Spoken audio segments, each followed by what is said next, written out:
ঠিক যেভাবে লিখেছেন সেভাবেই পড়ছি যে রাসেল ভাই, আশা করি ভালো আছেন। অনিবার্য কারণে আমার নাম প্রকাশ করবেন না। এবং তারপর তিনি তার নাম লিখেছেন। তারপরে লিখছেন, আমি পুরান ঢাকার শাঁখারি বাজার থেকে লিখছি। আমি ভূতাশ্রমের একজন অন্ধ ভক্ত। আজকে আমি আপনাদের সাথে আমার জীবনে ঘটে যাওয়া একটা সত্য ঘটনা শেয়ার করতে চাচ্ছি, যেটা আজও আমার জীবনে বর্তমান। কাজের চাপের কারণে স্টুডিওতে এসে ঘটনা শেয়ার করতে পারলাম না, তার জন্য আমি দুঃখিত। যদিও জানি না আমার ঘটনাটা কতটুকু আপনাদের কাছে বিশ্বাসযোগ্য মনে হবে, তবু আমি বলছি। আমি একজন পাথরের নাম ফলক খোদাইয়ের কাজ করি। সবসময় আমি আমার অফিসে পাথর খোদাই করে থাকি। কিন্তু একদিন এক কাস্টমার আমার বসকে ফোন দিয়ে বলে যে তার পাথরের বানান ভুল হয়েছে। সেই পাথরটি একটি কবরস্থানের কবর জিয়ারতের পাথর ছিল এবং সেটি ইতোমধ্যে স্থাপিত করে ফেলা হয়েছে, বিধায় আমাকে সেই স্থানে গিয়ে পাথরের লেখা ভুলটি সংশোধন করে দিয়ে আসতে হবে। সেই রকমই আমার বস বললেন। তারিখটা ছিল 1/2/2017, রোজ বৃহস্পতিবার। সেই দিন মানে 2 তারিখ, মানে জানুয়ারি মাসের 2 তারিখ সম্ভবত উনি বলছেন। সেই দিন আমাকে সেই কাজে পাঠানো হয়েছিল। আমাকে যেখানে যেতে হবে সেই জায়গাটি ছিল মানিকগঞ্জের সিঙ্গাইলের আশেপাশের কোনো একটি কবরস্থান। বলে রাখা ভালো যে আমি এর আগে কোনোদিন মানিকগঞ্জ যাইনি। আমার বস উক্ত কাস্টমারের ফোন নাম্বার পাঠিয়েছিল। বলে রাখা ভালো, সেই কাস্টমারকে আমি কখনো দেখিনি এবং উনিও আমাকে দেখেননি। ঘটনার দিন কাজ থাকার কারণে আমি রওনা দিই দুপুর 3:30 দিকে, অর্থাৎ 3:30টায়। রাস্তায় অনেক জ্যাম থাকায় আমার পৌঁছাতে সন্ধ্যা 7টা বেজে যায়। আমি সিঙ্গাইর বাস স্ট্যান্ডে নেমে সেই কাস্টমারকে ফোন দেই। সে আমার ফোন রিসিভ করে বলে বাস স্ট্যান্ডের ডান দিকে শফিক ভাইয়ের মিষ্টির দোকানের সামনে অপেক্ষা করতে, এবং সে ওইখানে তার লোক পাঠাবে এবং আমাকে সেই লোক রিসিভ করবে। প্রায় 15 মিনিট অপেক্ষা করার পর একটা লোক আমার সামনে এসে বলল, আপনি কি আকাশ ভাই কবরের পাথর খোদাই করতে এসেছেন? আমি বললাম হ্যাঁ। উনি বলল, আমাকে রিয়াজ ভাই পাঠিয়েছেন আপনাকে নিয়ে যাওয়ার জন্য। বলে রাখা ভালো, ওই কাস্টমারের নাম রিয়াজ উদ্দিন। এইবার আমি আপনাদের সেই লোকটির বর্ণনা দেব যিনি আমাকে রিসিভ করতে এসেছেন। ওই লোকটির উচ্চতা প্রায় 6 ফুট এবং 6 ফুটের কাছাকাছি তার উচ্চতা। গায়ের রং ছিল ঘন কালো, তার পরনে ছিল সাদা পাঞ্জাবি এবং পাজামা, এবং খুবই কম কথা বলেন তিনি। তাই তার সাথে হাঁটতে হাঁটতে আমার মোটেও ভালো লাগছিল না। কিন্তু কি কার করা, যেতে তো হবেই। তো গ্রামের পথ, রাত হয়ে যাওয়ার কারণে দোকানপাট বন্ধ হয়ে গিয়েছে এবং রাস্তাঘাট খুবই নির্জন। 45 মিনিট হাঁটার পর আমি ওই লোকটিকে জিজ্ঞেস করলাম, ভাই আর কত দূর? কিন্তু কোনো উত্তর পেলাম না তার কাছে।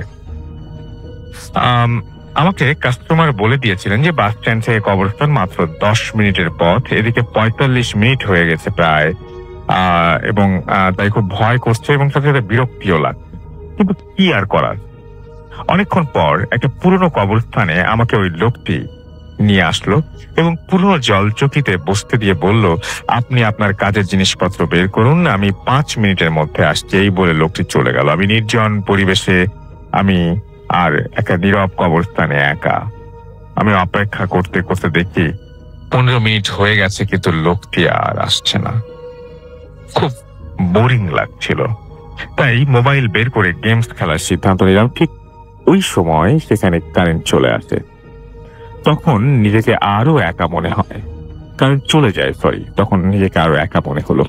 তাই ওই লোকটিকে মনে মনে বকতে শুরু করলাম যে আমাকে একা ফেলে রাখার জন্য। নিজেকে নিয়ন্ত্রণ করে সেই গেমস খেলা শুরু করলাম। কবরস্থানের পরিবেশে আরো গম্ভীর হয়ে গেল অন্ধকারের কারণে। আমি যখন গেমসে মগ্ন, তখনই আমি অনুভব করলাম আমার চোখের পাশ দিয়ে সাদা কিছু একটা দ্রুত চলে গেল। কিন্তু আমি তেমন পাত্তা দিলাম না বিষয়টিকে, কারণ আমি খেলায় মগ্ন। কিছুক্ষণ পর পুনরায় আবারও মানে মানে মানে আরেকটা ঘটনা ঘটলো, এবং ব্যাপারটা আমি বোঝার জন্য গেম অফ করলাম। এইবার যা দেখলাম তা দেখে আমি খুবই আশ্চর্য হয়ে গেলাম। আমি দেখলাম কাফনের কাপড় পরা একটা অবয়ব দ্রুত চলে গেল। তা দেখে আমি এতটাই ভয় পেয়ে গিয়েছিলাম যে সাথে সাথে আমি দৌড় দিয়ে কবরস্থানের বাইরে যাওয়ার সিদ্ধান্ত নিলাম। কিন্তু এতটাই অন্ধকার ছিল যে আমি কবরস্থানের গেট খুঁজে পেলাম না। এদিক ওদিক ছুটছি, কিন্তু গেট খুঁজে পাচ্ছি না। ঠিক তখনই একটা ঘর দেখতে পেলাম, আর কুপির আলো জ্বলছে সেই ঘরে। তাই কোনো কিছু না ভেবে আমি সেই ঘরে গেলাম, এবং গেটে নক করতে এক বৃদ্ধ মহিলা বের হয়ে আসতেন এবং আমাকে ভেতরে নিয়ে আসতেন। মহিলাটির বয়স 100-র ঊর্ধ্বে হবে, ঠিক বলতে পারবো না। আমি ভেতরে গিয়ে তাকে আমি সব ঘটনা খুলে বললাম। সব শুনে তিনি বললেন, ওই লোকটি হচ্ছে আমার ছেলে, যে আমাকে এখানে যে তোমাকে এখানে নিয়ে এসেছিল। সে বলে তুমি বসো, আমি তোমার জন্য জল খাবার নিয়ে আসছি। এই বলে ওই মহিলাটি রান্নাঘরে চলে গেলেন। কিন্তু আমি বুঝতে পারলাম না যে আমার জন্য আরো ভয়ঙ্কর কোনো কিছু অপেক্ষা করছিল। কিছুক্ষণের মধ্যে ওই মহিলাটি একটা কাপ ও একটা প্লেট কি যেন নিয়ে আসলো। ঠিক অন্ধকারের কারণে আমি দেখতে পাই নাই, এবং সামনে এসে আমার হাতে দিয়ে বললো, নাও খাও।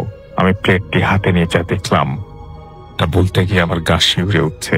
আমি দেখলাম ওই কাপে রক্ত এবং প্লেটে শুদ্ধ কাটা 2টি আঙুলের টুকরো। আমি চিৎকার দিয়ে ওই প্লেটটি ছুঁড়ে ফেলে দিলাম, এবং মহিলাটির দিকে তাকাতে দেখি যে তিনি ভ্যানিশ হয়ে গেছেন। আমি মহিলাটিকে আর দেখতে পাচ্ছি না। আমি দৌড়ে ওই ঘর থেকে বের হয়ে গেলাম, কিন্তু বাইরে থেকে কি জানি এক দরজা বন্ধ করে দিল। আমি কোনো দিশা না পেয়ে ভেতর থেকে দৌড় দিলাম, এই ভেবে যে দরজা আছে কিনা বের হওয়ার জন্য। কিন্তু আমি পৌঁছে গেলাম রান্নাঘরের দিকে, আর সেখানে গিয়ে দেখি যে ওই বৃদ্ধ মহিলাটি একটা ফাঁসির দড়িতে ঝুলছে, এবং তার খুব বিচ্ছির, আর মুখটা খুব অন্যরকম লাগছে, এবং তার হাতের 2টা আঙুল কাটা, এবং সেই ক্ষতস্থান থেকে রক্ত ঝরছে। এই দৃশ্য দেখে আমি আর নিজেকে ঠিক রাখতে পারিনি। পরে সেন্স হারিয়ে ফেললাম। যখন জ্ঞান ফিরলো আমি তখন দেখলাম আমার সামনে একজন হুজুর, এবং কিন্তু অন্ধকারের মধ্যেও তার চেহারাটা আমার কাছে স্পষ্ট মনে হচ্ছিল। শরীর দিয়ে অদ্ভুত রকমের জ্যোতি বের হচ্ছে। সে প্রশ্ন করলো, তুমি এখানে কি করছো? কিন্তু আমি আমার সাথে এত সব কিছু ঘটে যাওয়ার পর তাকেও বিশ্বাস করতে পারছি না। কিন্তু সে আমাকে আশ্বাস দিল সে মসজিদের ইমাম। তখন তাকে আমি সব ঘটনা খুলে বলাতে সে আমাকে বলল একটা পুরানো কবরস্থান, এবং অনেক বছর ধরে এটা বন্ধ পড়ে আছে। আর বললো তুমি এটা একটা পুরনো কবরস্থান, আর বললো তুমি একটা ভাঙা কবরে পড়েছিলে। আমি তাকে দেখে হ্যাঁ ঠিকই বলেছেন উনি, এবং সে বলল যে আমি তোমাকে নিয়ে যাব সেই কাস্টমারের কাছে। এই বলে আমি আগে যাচ্ছি, উনি পেছন আসছেন। হঠাৎ পেছনে তাকিয়ে দেখে উনি নেই। তখন আমি আর কিছু না ভাবতে পেরে নিজের ফোনটা বের করলাম, আর ঘড়িতে দেখি তখন রাত 11:30 বাজে, এবং মোবাইলের নেটওয়ার্ক চলে গেছে। তাই আর দেরি না করে কাস্টমারকে ফোন দিলাম। চলে এসেছে। তাই আর দেরি না করে কাস্টমারকে ফোন দিলাম, আর উনি আমাকে এক ধমক দিয়ে বললেন, আপনি কোথায় ছিলেন এতক্ষণ? আমি তাকে বললাম আমি পুরো ঘটনা পরে বলছি, আগে আপনি আমাকে পুরনো কবরস্থান থেকে নিয়ে যান। তারপর তিনি এসে বলেন, কি হয়েছে? আমি 5 ঘন্টা ধরে আপনাকে ফোন দিচ্ছি, আপনার ফোন বন্ধ কেন? আর আপনার পুরো শরীরে কাদা লেগে আছে কেন? তখন আমি তাকে পুরো ঘটনা খুলে বলতে চাইলাম। সে বলল, আগে বাসায় চলেন, জায়গাটা ভালো না। পরে বাসায় যাওয়ার পর তিনি আমাকে পুরো ঘটনা খুলে বললাম তাকে, এবং আমার ঘটনা শুনে তিনি বললেন যে আমাকে যে কবরস্থানের কাজে আনা হয়েছিল সেটা এটা না, এবং তিনি বললেন যে আমাকে ভুল জায়গায় নিয়ে আসা হয়েছে। কিন্তু আমি সেই লোকটিকে যে লোকটি নিয়ে এসেছে সেই লোকটিকে তিনি পাঠাননি। যাই হোক, আল্লাহর অশেষ মেহেরবানিতে আমি বেঁচে গেছি। এবং তারপরে উনি যা বললেন তা শুনে আমি অবাক। উনি বললেন যে আপনাকে যে ইমাম সাহেব ঘটনাস্থল থেকে বাঁচিয়েছেন তিনি হচ্ছেন আমাদের নতুন কবরস্থানের ইমাম, আর গত 3 দিন আগে উনি মারা গিয়েছেন। যাই হোক, আজকে অনেক রাত হয়ে গিয়েছে। আজকের দিনটা আপনি আমার বাসায় বিশ্রাম নেন, কাল সকালে কাজ করে আপনি বাসায় চলে যাবেন। আমি তার কথা মতো কাজ করলাম, কিন্তু এই একটা ঘটনা আমার প্রাত্যহিক জীবনের অংশ হয়ে অনেকাংশে জড়িয়ে গেছে।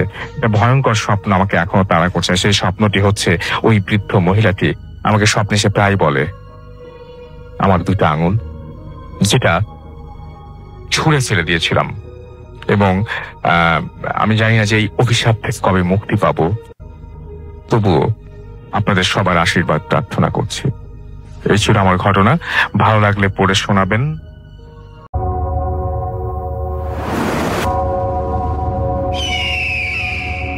Welcome back. আপনাদের সবাইকে স্বাগত জানাই আমি রাসেল। আশা করছি আপনারা সবাই ভালো আছেন, ভালোর তলে আছেন। আমিও ভালো আছি আর ভালোর তলে আছি। চলে যাব আরও একটি ঘটনায়। যদি ভালো লাগে সাথে থাকবেন।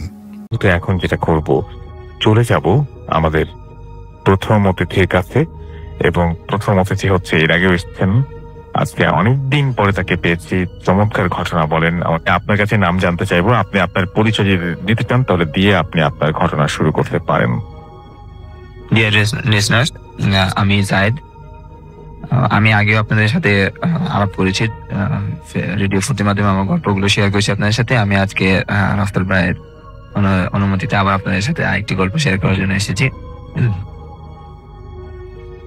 আমার আজকের গল্প বেসিক্যালি ঢাকা শহরকে কেন্দ্র করে, রামপুরা এলাকাকে কেন্দ্র করে আমার এই ঘটনা। খুব মজার ঘটনা, সবাই মন দিয়ে শুনবেন। গত বছর 2016 জুলাই 1 তারিখ বেসিক্যালি ঘটনাটা ঘটেছিল জুলাই, মানে ঈদের পরবর্তী দিন ঘটনাটা ঘটেছিল। আপনারা নিশ্চয়ই জানেন যে গত 2016 জুলাই মাসে আমাদের বাংলাদেশে এক ন্যাক্কারজনক ঘটনা ঘটেছিল এবং সে কারণে ঘটনাটার তারিখগুলো আমার এত ভালোভাবে মনে আছে। তো ঘটনাটা আমি শুরু করছি। আমাদের মেস চেঞ্জ করা হয়েছিল, অর্থাৎ আমরা এক বাসা থেকে শিফট করে আরেক বাসায় আমরা কলিগরা শিফট করেছিলাম। তো শিফট করা হয়েছিল বেসিক্যালি জুলাইয়ের 1 তারিখে। আমি কিছু ফ্যামিলির কারণে আমি আমার বাসা চলে যাওয়াতে আমি শিফটিং এর সময় ঢাকা থাকতে পারিনি, মানে মেস চেঞ্জের সময় বাসা থাকতে পারিনি। তো আমি কিছুদিন পরে ঈদ আপনারা জানেন যে জুলাই মাস প্রথম দিকে ঈদ ছিল। তো আমি ঈদের পরবর্তী দিনে আমি ঢাকায় চলে আসি আমার মেসের জিনিসপত্র সবকিছু ঠিক করে গোছগাছ করার জন্য। তো আমি আসার আগে আমার এখানে এক কালিগ ছিল শুধু, বাকি সবাই ঢাকায় চলে গিয়ে সবাই ঢাকার বাইরে ছিল। তো আমি ওই কালিগকে জানিয়েছিলাম যে আমি আসছি এবং আমি রাত্রে গাড়িতে উঠলে পরবর্তী দিন সকালবেলা আমি ঢাকায় থাকবো ইনশাল্লাহ, আপনি আমাকে সেখান থেকে রিসিভ করে নিয়ে নতুন বাসায় আমরা চলে যাব। তো আমি ওনাকে প্রথমে জানিয়েছিলাম যে আমি রাত্রে গাড়িতে উঠছি, কিন্তু কোনো কারণ বশত আমি সেদিন রাত্রে গাড়িতে উঠতে পারিনি। পরবর্তী সকালে আমি গাড়িতে উঠলাম এবং অ্যারাউন্ড 11:30-12টার মধ্যে আমি ঢাকা শহরে ছিলাম। আমি ওনাকে ঢাকা শহরে পৌঁছার পরে বেশ কয়েকবার, পৌঁছার আগেও এবং পৌঁছানোর পরে আমি বেশ অনেকবার ওনাকে ট্রাই করেছি, ওনার নাম্বারে ফোন দিয়েছি এবং কিন্তু আমি ওনাকে একবারও ফোনে পাইনি। তো আমি এসে ওনার জন্য অপেক্ষা করছিলাম যেখানে আমাকে অপেক্ষা করতে বলা হয়েছিল। আমি আশা ছিলাম যে উনি আমাকে না পেয়ে থাকলে সকালবেলা যদি উনি এসে আমাকে না পেয়ে থাকেন তাহলে উনি আমাকে অবশ্যই ফোন করবেন, ভাই আপনি কোথায় আছেন বা কিছু। কিন্তু আমি কোনো ধরনের ওনার কাছ থেকে রিপ্লাই পাইনি। আমি ওখানে অপেক্ষা কিছুক্ষণ থাকার পরে আমি আমার অন্যান্য কলিগদেরকে ফোন করা শুরু করলাম, ভাই বাসার অ্যাড্রেস বলে দেন, আমি কোথায় যাব, কিভাবে যাব, এক্সেট্রা। তো ওনারা জানালেন ঠিক আছে ভাই, আপনি অমুক জায়গায় রামপুরা এই বাসায় এই বিল্ডিং এততলা আপনি যান, আপনি ওখানে আমাদের নতুন মেস হচ্ছে ওইটা। আমি সেই হিসাবে ওখানে পৌঁছালাম। আমি পৌঁছানোর পরে আমাদের মেস ছিল 5 তলায়। তো আমি 5 তলায় যখন উঠলাম তখন আমার যে কলিগ আমাকে রিসিভ করার কথা ছিল তখন দেখছি যে উনি দরজার তালা বন্ধ করছেন। তা আমি ওনাকে দেখে বললাম যে ভাই আপনি আমাকে রিসিভ করতে আসার কথা, আপনি আমাকে রিসিভ করতে আসেননি কেন? সো উনি আমাকে কোনো রিপ্লাই দেননি সেই মুহূর্তে।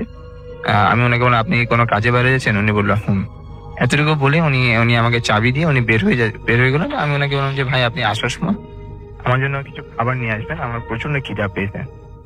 তখন অ্যারাউন্ড 1:30-2টা বাজে দুপুর। আমি রুমের মধ্যে চলে গেলাম, আমি সেখানে গিয়ে ঘুমিয়েছিলাম।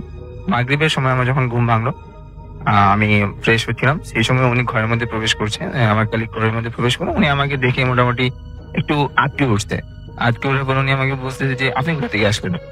আমি বললাম আমি কোথা থেকে আসলাম মানে কি, আমি জাস্ট এমনি ফান করে হেসে কথাটাকে উড়িয়ে দিলাম। তো উনি ভাবলো যে উনি সকালবেলা যখন আমাকে নিচে নামছে তখন উনি দারোয়ানকে চাবি দিয়ে গেছে একটা, যাতে আমি আসলে চাবিটা আমি পেয়ে যাই। ঘটনাটা তখন ঘটলো যখন আমি ওনাকে জিজ্ঞেস করলাম যে ভাই আমার জন্য আপনি কোনো খাবার নিয়ে এসেছেন কিনা। তখন উনি বলে যে ভাই আপনার জন্য আমি খাবার কেন আসবো, আপনি যে এসেছেন সেটাই তো আমি জানি না। আমি বললাম ভাই আপনি কি বলছেন, সকালবেলায় তো আপনি আমাকে দরজা খুলে দিয়ে গেলেন, আপনি কিভাবে বুঝলেন যে আমি বাসায় কিভাবে ঢুকলাম? আমি বলে যে না আমি তো নিজে দারোয়ানের কাছে চাবি নিয়ে রেখে গেছি, আপনি হয়তো চাবি নিয়ে আসছেন, আমি এটা ভাবছি। বলছি না ভাই আমি তো কোনো চাবি নিয়ে আসিনি, আমি তো উপরে এসে দেখি যে আপনি দরজা বন্ধ করতেছেন, আমি আপনাকে বললাম যে ভাই আমাকে চাবি দিয়ে যান, আমি থাকি, আপনি আমার জন্য খাবার নিয়ে আসেন। তো উনি কিছুটা অবাক হলো এবং মোটামুটি একটা লেভেলে বলেছে যে উনি আমার কথায় বিশ্বাস পায় না, হয়তো উনি ভাবতে আমি ওনার সাথে ফান করছি।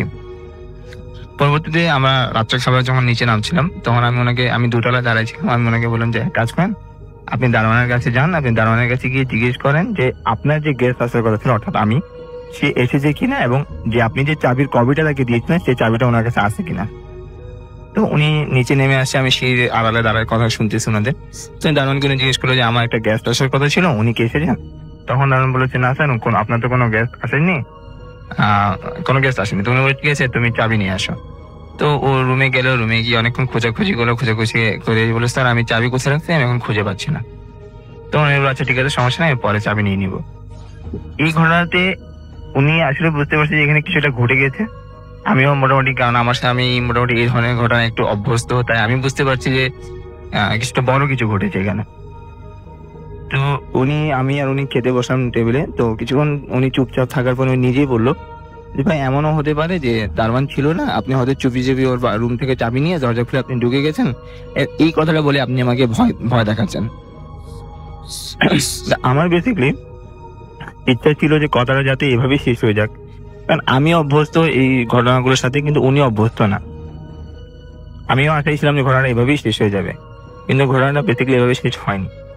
আমরা যখন রুমে ফিরে আসার পরে আমরা বেশ কিছুক্ষণ কাজ করলাম, অ্যারাউন্ড 12টা পর্যন্ত। এর মাঝখানে আমি প্রায় লক্ষ্য করলাম যে উনি এখনো অস্বস্তিতে ভুগতেছে, উনি আমাকে ঠিক মতো জবাব দিচ্ছে না, চুপ করে আছে, কাজের প্রতি মনোযোগ নেই। এবং উনি বললো যে ভাই ঠিক আছে এক কাজ করি, শরীরও খুব একটা ভালো লাগতেছে না, চলেন আমরা ঘুমিয়ে পড়ি। আমরা ঘুমাতে চলে গেলাম। রাত 2টায় তখন আমরা প্রথম কুকুরের আওয়াজ শুনতে পাই। তা আমরা ভাবলাম নিচে হয়তো অনেক জায়গা খালি আছে, রামপুরা এলাকা, অনেক জায়গা খালি, কুকুর ঘোরাফেরা করতেই পারে। কিন্তু এই আওয়াজটা ধীরে ধীরে এতটাই বিকট হতে শুরু করে রাফেল ভাই, মানে এক পর্যায়ে মনে হচ্ছিল যে এটা আমাদের আশেপাশে কোথায় আওয়াজটা হচ্ছে। আচ্ছা, কিছুক্ষণ পরে আমরা লক্ষ্য করলাম যে আওয়াজটা মনে হচ্ছে যে একদম আমাদের রুমের মধ্যে কুকুর ঘেউ ঘেউ করলে যেভাবে একবার আমার পাশেই কুকুর ঘেউ ঘেউ করতেছে, 2টা কুকুর, এই বুঝেই যাচ্ছে। তো কিছুক্ষণ পরে আমরা লক্ষ্য করলাম যে আমাদের বারান্দায়, 5 তলায় বারান্দায় রাসেল ভাই কুকুর 2টা পাইচারি করছে।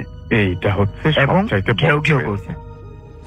এইটা হচ্ছে এই ঘটনার সবচেয়ে বড় বিষয়। এতটা কুকুরগুলো এত উঁচু যে আমরা আমরা ফ্লোরে ঘুমাচ্ছি এবং আয়নার ওই পারে, মানে জানলার ওই পারে, মানে বারান্দায় যে জানলা আছে ওই পারে আমরা কুকুরকে মুভ করতে দেখতে পাচ্ছি, মানে ব্ল্যাক কালার শ্যাডোটা মুভ করতেছে এই পাশ থেকে ওই পাশ, এবং বিকট আওয়াজ। আমরা আমাদের সাধ্যমতো দোয়া, আমাদের সাধ্যমতো যত ইয়ে আছে, ওয়াজিফা আছে, আমরা করা শুরু করলাম। এর মধ্যে কুকুরগুলো বলবো না, আসলে তার মধ্যে একটা কুকুর ছিল, সেই কুকুরটা 2 পা জানলার উপর তুলে দিয়ে জানলাতে বাড়ি মারছে, এবং এতটা জোরে বাড়ি মারছে যে মানে মুভ করছে, জানলাটা প্রকম্পিত হচ্ছে।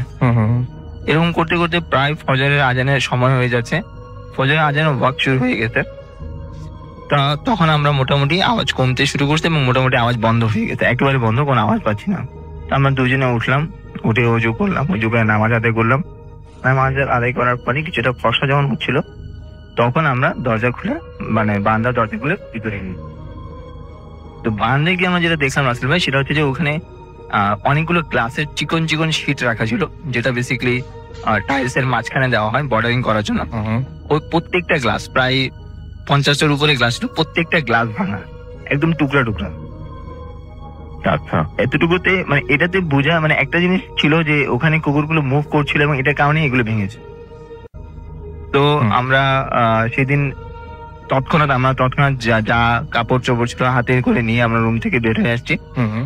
তো আর তো প্রশ্নই ওঠে না সেখানে থাকা, এবং ওনারও শরীর এরপর খুব বেশি খারাপ হয়ে যায়, উনিও সন্ধ্যা হয়তো প্রায় জ্বর চলে আসে না।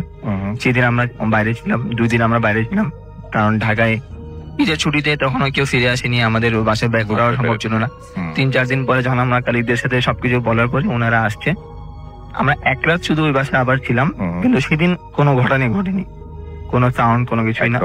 এবং 3-4 দিনের মাথায়, অর্থাৎ সর্বোচ্চ 10 দিন আমরা ওই বাসা রেখেছিলাম, 3 দিনের মাথায় বাসাটা ছেড়ে চলে আসে। সেটাই হচ্ছে ঘটনা। এবং আমি সবচেয়ে অবাক হয়েছি যে এই যে কুকুরটা, এই কুকুরটা অনেক বড় সাইজের ছিল এবং আপনারা যে কুকুরটার ডাক শুনতেছিলেন সেই কুকুরটার ডাক শুনতে শুনতে আস্তে আস্তে কুকুরটা একটা সময় বুঝতে পারলেন আপনাদের খুব কাছাকাছি আছে এবং আপনার বারান্দায়, এবং সেটা 5 তলা বাসা ছিল। সুতরাং কোনোভাবেই এই বারান্দায় আসার কোনো সম্ভাবনা নাই। এবং রাসেল ভাই বারান্দায় আওয়াজটা শুরু হতো এবং বারান্দায় যদি আওয়াজটা শেষ হতো তাহলে মোটামুটি মানে বারান্দার ঘটনাটা বুঝতে, কিন্তু আওয়াজটা দূর থেকে শুরু হয়ে এসে কাছে আসছে আবার এভাবে দূরে মিলিয়ে, তার মানে দূর থেকে জিনিসটা আপনাদের বাসায় এসছে এবং কিভাবে এসছে এরন্য, এবং আপনি বলছেন যে এটাই। তো থ্যাংক ইউ ভেরি মাচ। আমরা আবারও আপনার কাছে আসবো ইনশাল্লাহ।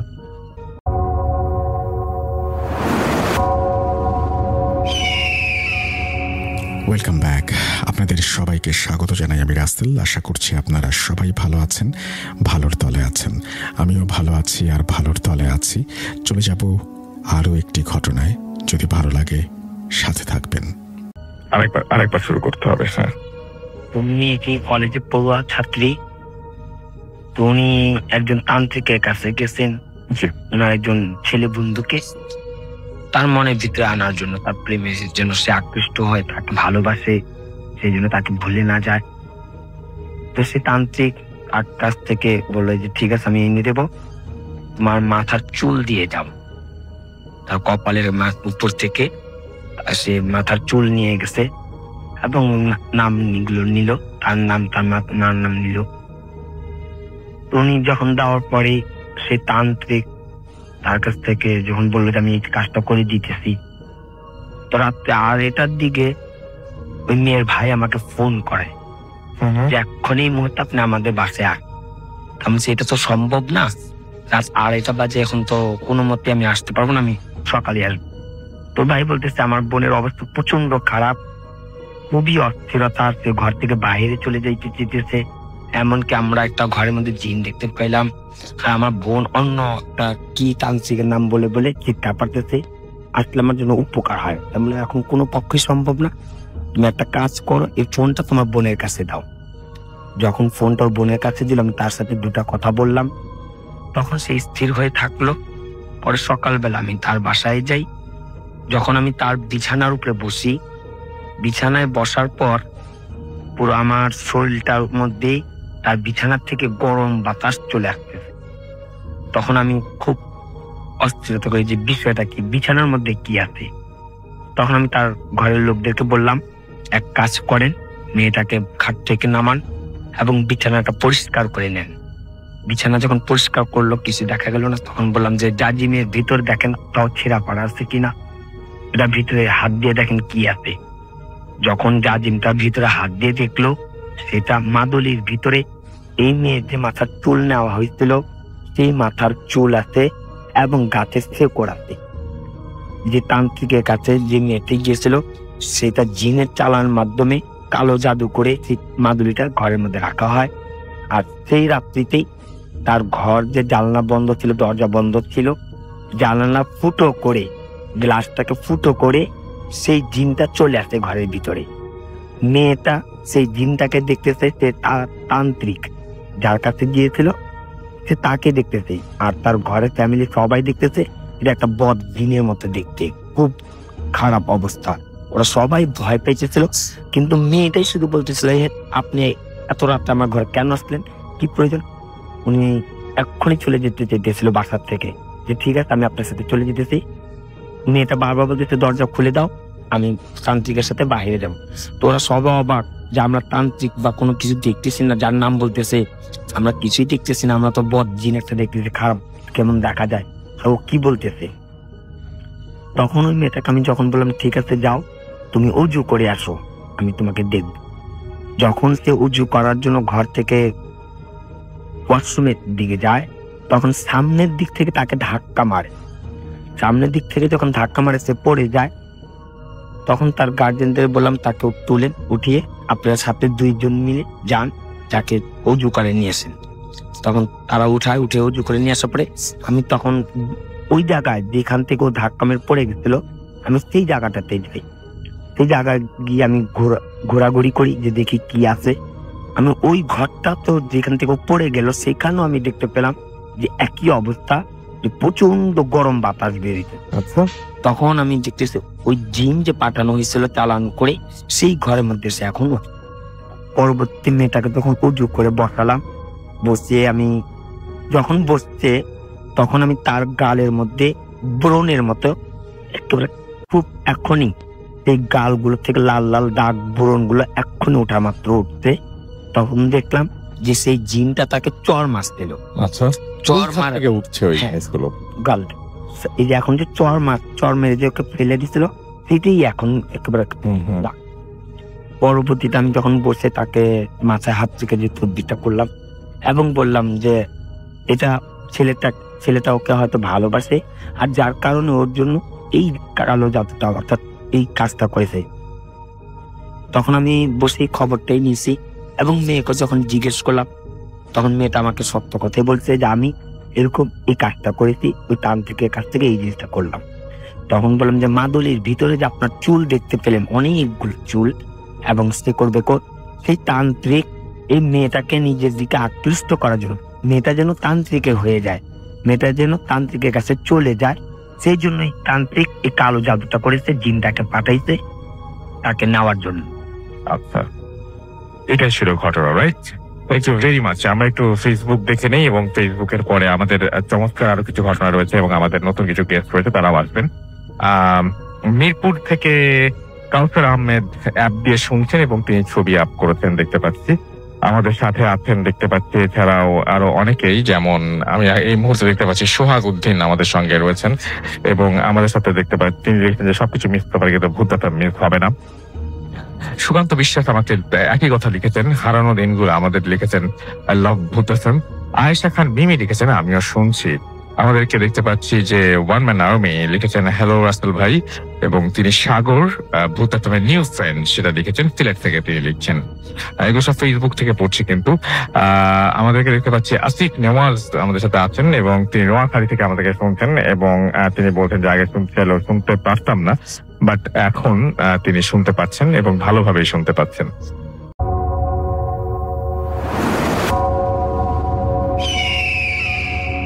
Welcome back. আপনাদের সবাইকে স্বাগত জানাই আমি রাসেল। আশা করছি আপনারা সবাই ভালো আছেন, ভালোর তলে আছেন। আমিও ভালো আছি আর ভালোর তলে আছি। চলে যাব আরও একটি ঘটনায়, যদি ভালো লাগে সাথে থাকবেন। আমাদের যে ঘটনা রয়েছে সেটাকে ইমেইল এবং এটা একজন পুলিশ সদস্য পাঠিয়েছেন। তিনি যদিও তার নাম আমাকে লিখেছেন, বাট আমি তার নামটা বলতে চাই না সবকিছু ঝামেলা এড়াতে। তিনি লিখেন রাসেল ভাই, আমি জানতে চাইবো না আপনি কেমন আছেন, জানিয়ে ভালো আছেন এবং সবসময় ভালো চলে। আমি আমার জীবনের ভয়ঙ্কর একটা ঘটনা শেয়ার করব। আমার নাম অমুক, আমার দেশের বাড়ি কুষ্টিয়াতে, আমি একজন পুলিশ কনস্টেবল এবং আমি ঢাকায় কর্মরত আছি। ঘটনাটি আমার কর্মস্থলে। কথা না বাড়িয়ে আমি ঘটনায় যাচ্ছি। ঘটনাটি 1 বছর আগে একদিন রাতে আমি রামপুরের একটি চেকপোস্টে ডিউটি করছিলাম। রাত 1টার দিকে একজন স্যার আসলেন এবং আমাকে বললেন, এসআই স্যার তিনি বলছেন যে আমাকে বললেন যে একটা ফোর্স দরকার। আমার ইনচার্জ আমাকে বললেন যে স্যারের সাথে যেতে। আমি যথারীতি স্যারের সাথে রওনা হলাম এবং ঢাকা মেডিকেল কলেজ পৌঁছালাম এবং সেখান থেকে জানতাম না যে আমাকে সাথে আনা হয়েছে কিছু সময়। আর কেন সাথে আনা হয়েছে কিছু সময় পরে বুঝলাম একটা লাশ পোস্টমর্টম করা হবে এবং পোস্টমর্টম হয়ে গেলে আমাকে আমার সাথে লাশটি তার স্বজনদের বাসায় দিয়ে আসতে হবে। কোথায় দিয়ে আসতে হবে সেটাও লিখেছেন, বাট আমি সেটা পড়ছি না। লাশটি যখন আমার সামনে দিয়ে গেল তখন আমি লাশটির চেহারা দেখলাম একটা ছেলের লাশ। 20 কি 23 হবে। বুঝলাম এটা রোড অ্যাক্সিডেন্ট কেস। আমি যথারীতি বসে থাকলাম এবং পোস্টমর্টম হয়ে গেল। স্যারের সাথে লাশটা তার বাড়িতে পৌঁছে দিয়ে নিজের পোস্টে ফিরে গেলাম। আমি বুঝতে পারছিলাম শরীরটা ভারী লাগছে, তাই ভালো করে হাত মুখ ধুয়ে নিলাম। তারপর বেশ কিছুদিন কেটে গেল। কিছুদিন পর আবার ওখানেই নাইট ডিউটি পড়লো। রাত 3টার দিকে আমি চেকপোস্টের পাশে একটা চেয়ারে বসেছিলাম। হঠাৎ দেখলাম একটু দূরে রাস্তা থেকে একটু নিচে আবছা আলোতে একটা ছেলে বসে আছে। এত রাতে এখানে বসে থাকা, আমি অবাক হই। আমি কৌতূহল বশত একটু কাছে গিয়ে জিজ্ঞেস করলাম, এই তুমি কে, এখানে বসে আছো কেন? তখন ছেলেটি আমার দিকে তাকালো, আর আমি যা দেখলাম তার জন্য আমি তৈরি ছিলাম না। আমি দেখলাম সেই ছেলেটি বসে আছে যার কিছুদিন আগে আমি পোস্টমর্টম করিয়েছি। সে আমার দিকে তাকিয়ে হাসছে। আমি তখন সেন্সলেস হয়ে পড়ে যাই। পরে আমি নিজেকে হাসপাতালের বেডে আবিষ্কার করি এবং আমার ফ্রেন্ডরা বলেছিল আমি নাকি রাস্তার এক পাশে কাদার ভিতরে পড়েছিলাম। তখন আমি কাউকে ঘটনাটি বলিনি। ঘটনাটি আমি আমার এক সম্পর্কের নানাকে জানালাম। তিনি খুব পরহেজগার লোক ছিলেন। তিনি আমাকে একটা দোয়া শিখিয়ে দিলেন এবং বললেন, এটা রোজ পড়তে, তাহলে আর সমস্যা হবে না। তারপর থেকে আর এমন হয়নি। আমি জানি না আমি কেন দেখলাম ওকে, উত্তরটা আজও জানা নেই। এবং চাকরির কারণে সময় সুযোগ করে আসতে পারবো না জানি, তাই আমি চাই আমার ঘটনা ভালো লাগলে আপনি পড়ে শোনাবেন। নাম দিয়েছেন, তারপরে phone number. Thank you very much. ঘটনাটা খুব অদ্ভুত লেগেছে। যে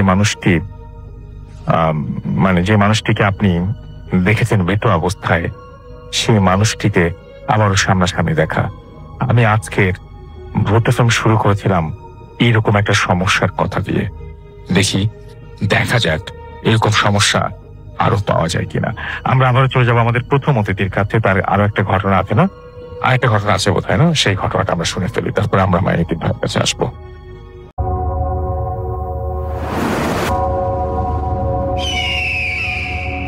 ওয়েলকাম ব্যাক। আপনাদের সবাইকে স্বাগত জানাই আমি রাসেল। আশা করছি আপনারা সবাই ভালো আছেন, ভালোর তলে আছেন। আমিও ভালো আছি আর ভালোর তলে আছি। চলে যাব আরও একটি ঘটনায়। যদি ভালো লাগে সাথে থাকবেন। আমরা চলে যাব আমাদের পরবর্তী ঘটনায়, আমাদের পরবর্তী অতিথির কাছে। আপনার নামটা প্লিজ একটু বলবেন, তারপর আপনার ঘটনায় যাব আমরা। জি শ্রোতা বন্ধুরা, আমি সঞ্জয় বলছি। আমি এসেছি যাত্রাবাড়ি থেকে এবং আমি বিশেষ একটি প্রতিষ্ঠানে, আমি একটি সরকারি জব চাকরি করি এবং আমি একটি বাংলাদেশের বিশেষ পরিচিত প্রতিষ্ঠানে চাকরি করছি। তো আমি সঙ্গত কারণে প্রতিষ্ঠানের নামটি বলতে চাচ্ছি না, তবে আমি আমার আরো একটি বিশেষ পরিচয় হচ্ছে যে নতুন বাজারে ভাটারাতে একটা সঙ্গীত শিক্ষা দেওয়ার সঙ্গীতায়ন নামে। আমরা ঘটনায় যাব, প্লিজ ঘটনায় যাব আমরা। প্রথমত আমি যে ঘটনাটা বলতে চাচ্ছি, অনেক দিন আগে, আজ থেকে প্রায় 70-80 বছর আগের কথা। তো তখন আমি 97-98 দিকে গ্রামের বাড়ি যাই আমার দাদুর কাছে। দুটো গল্প শোনা, এর মধ্যে আমি প্রথম গল্পটা শেয়ার করছি। আজ থেকে অনেক আগে, যখন আমাদের পার্শ্ববর্তী দেশ ভারতে বাংলাদেশ থেকে অনেক লোক চলে যেতেন, সেখানে যাওয়ার পরে ভারত সরকার অনেককেই কাউকে থাকার জন্য জমি কিংবা কৃষিকাজ করার জন্য গরু, তারপর ঘর তোলার জন্য টিন, নানা বিষয় দিয়ে তাদেরকে ওখানে বসবাস করার মতো সুবিধা করে দিতেন। তো সেই ক্ষেত্রে আমার পরিচিত যে ব্যক্তির কাছে আমি ঘটনাটা শুনেছি, যে আমার দাদুর কাছে থেকে ওটা কালেক্ট করা, তো সেখান থেকে ওনারা গ্রামের মানুষ বলে তারা প্রচন্ড সাহসী ছিলেন এবং সবসময় ম্যাক্সিমাম সময় দেখে তাদের মধ্যে বিভিন্ন ধরনের ভৌতিক ঘটনাগুলো ঘটতো।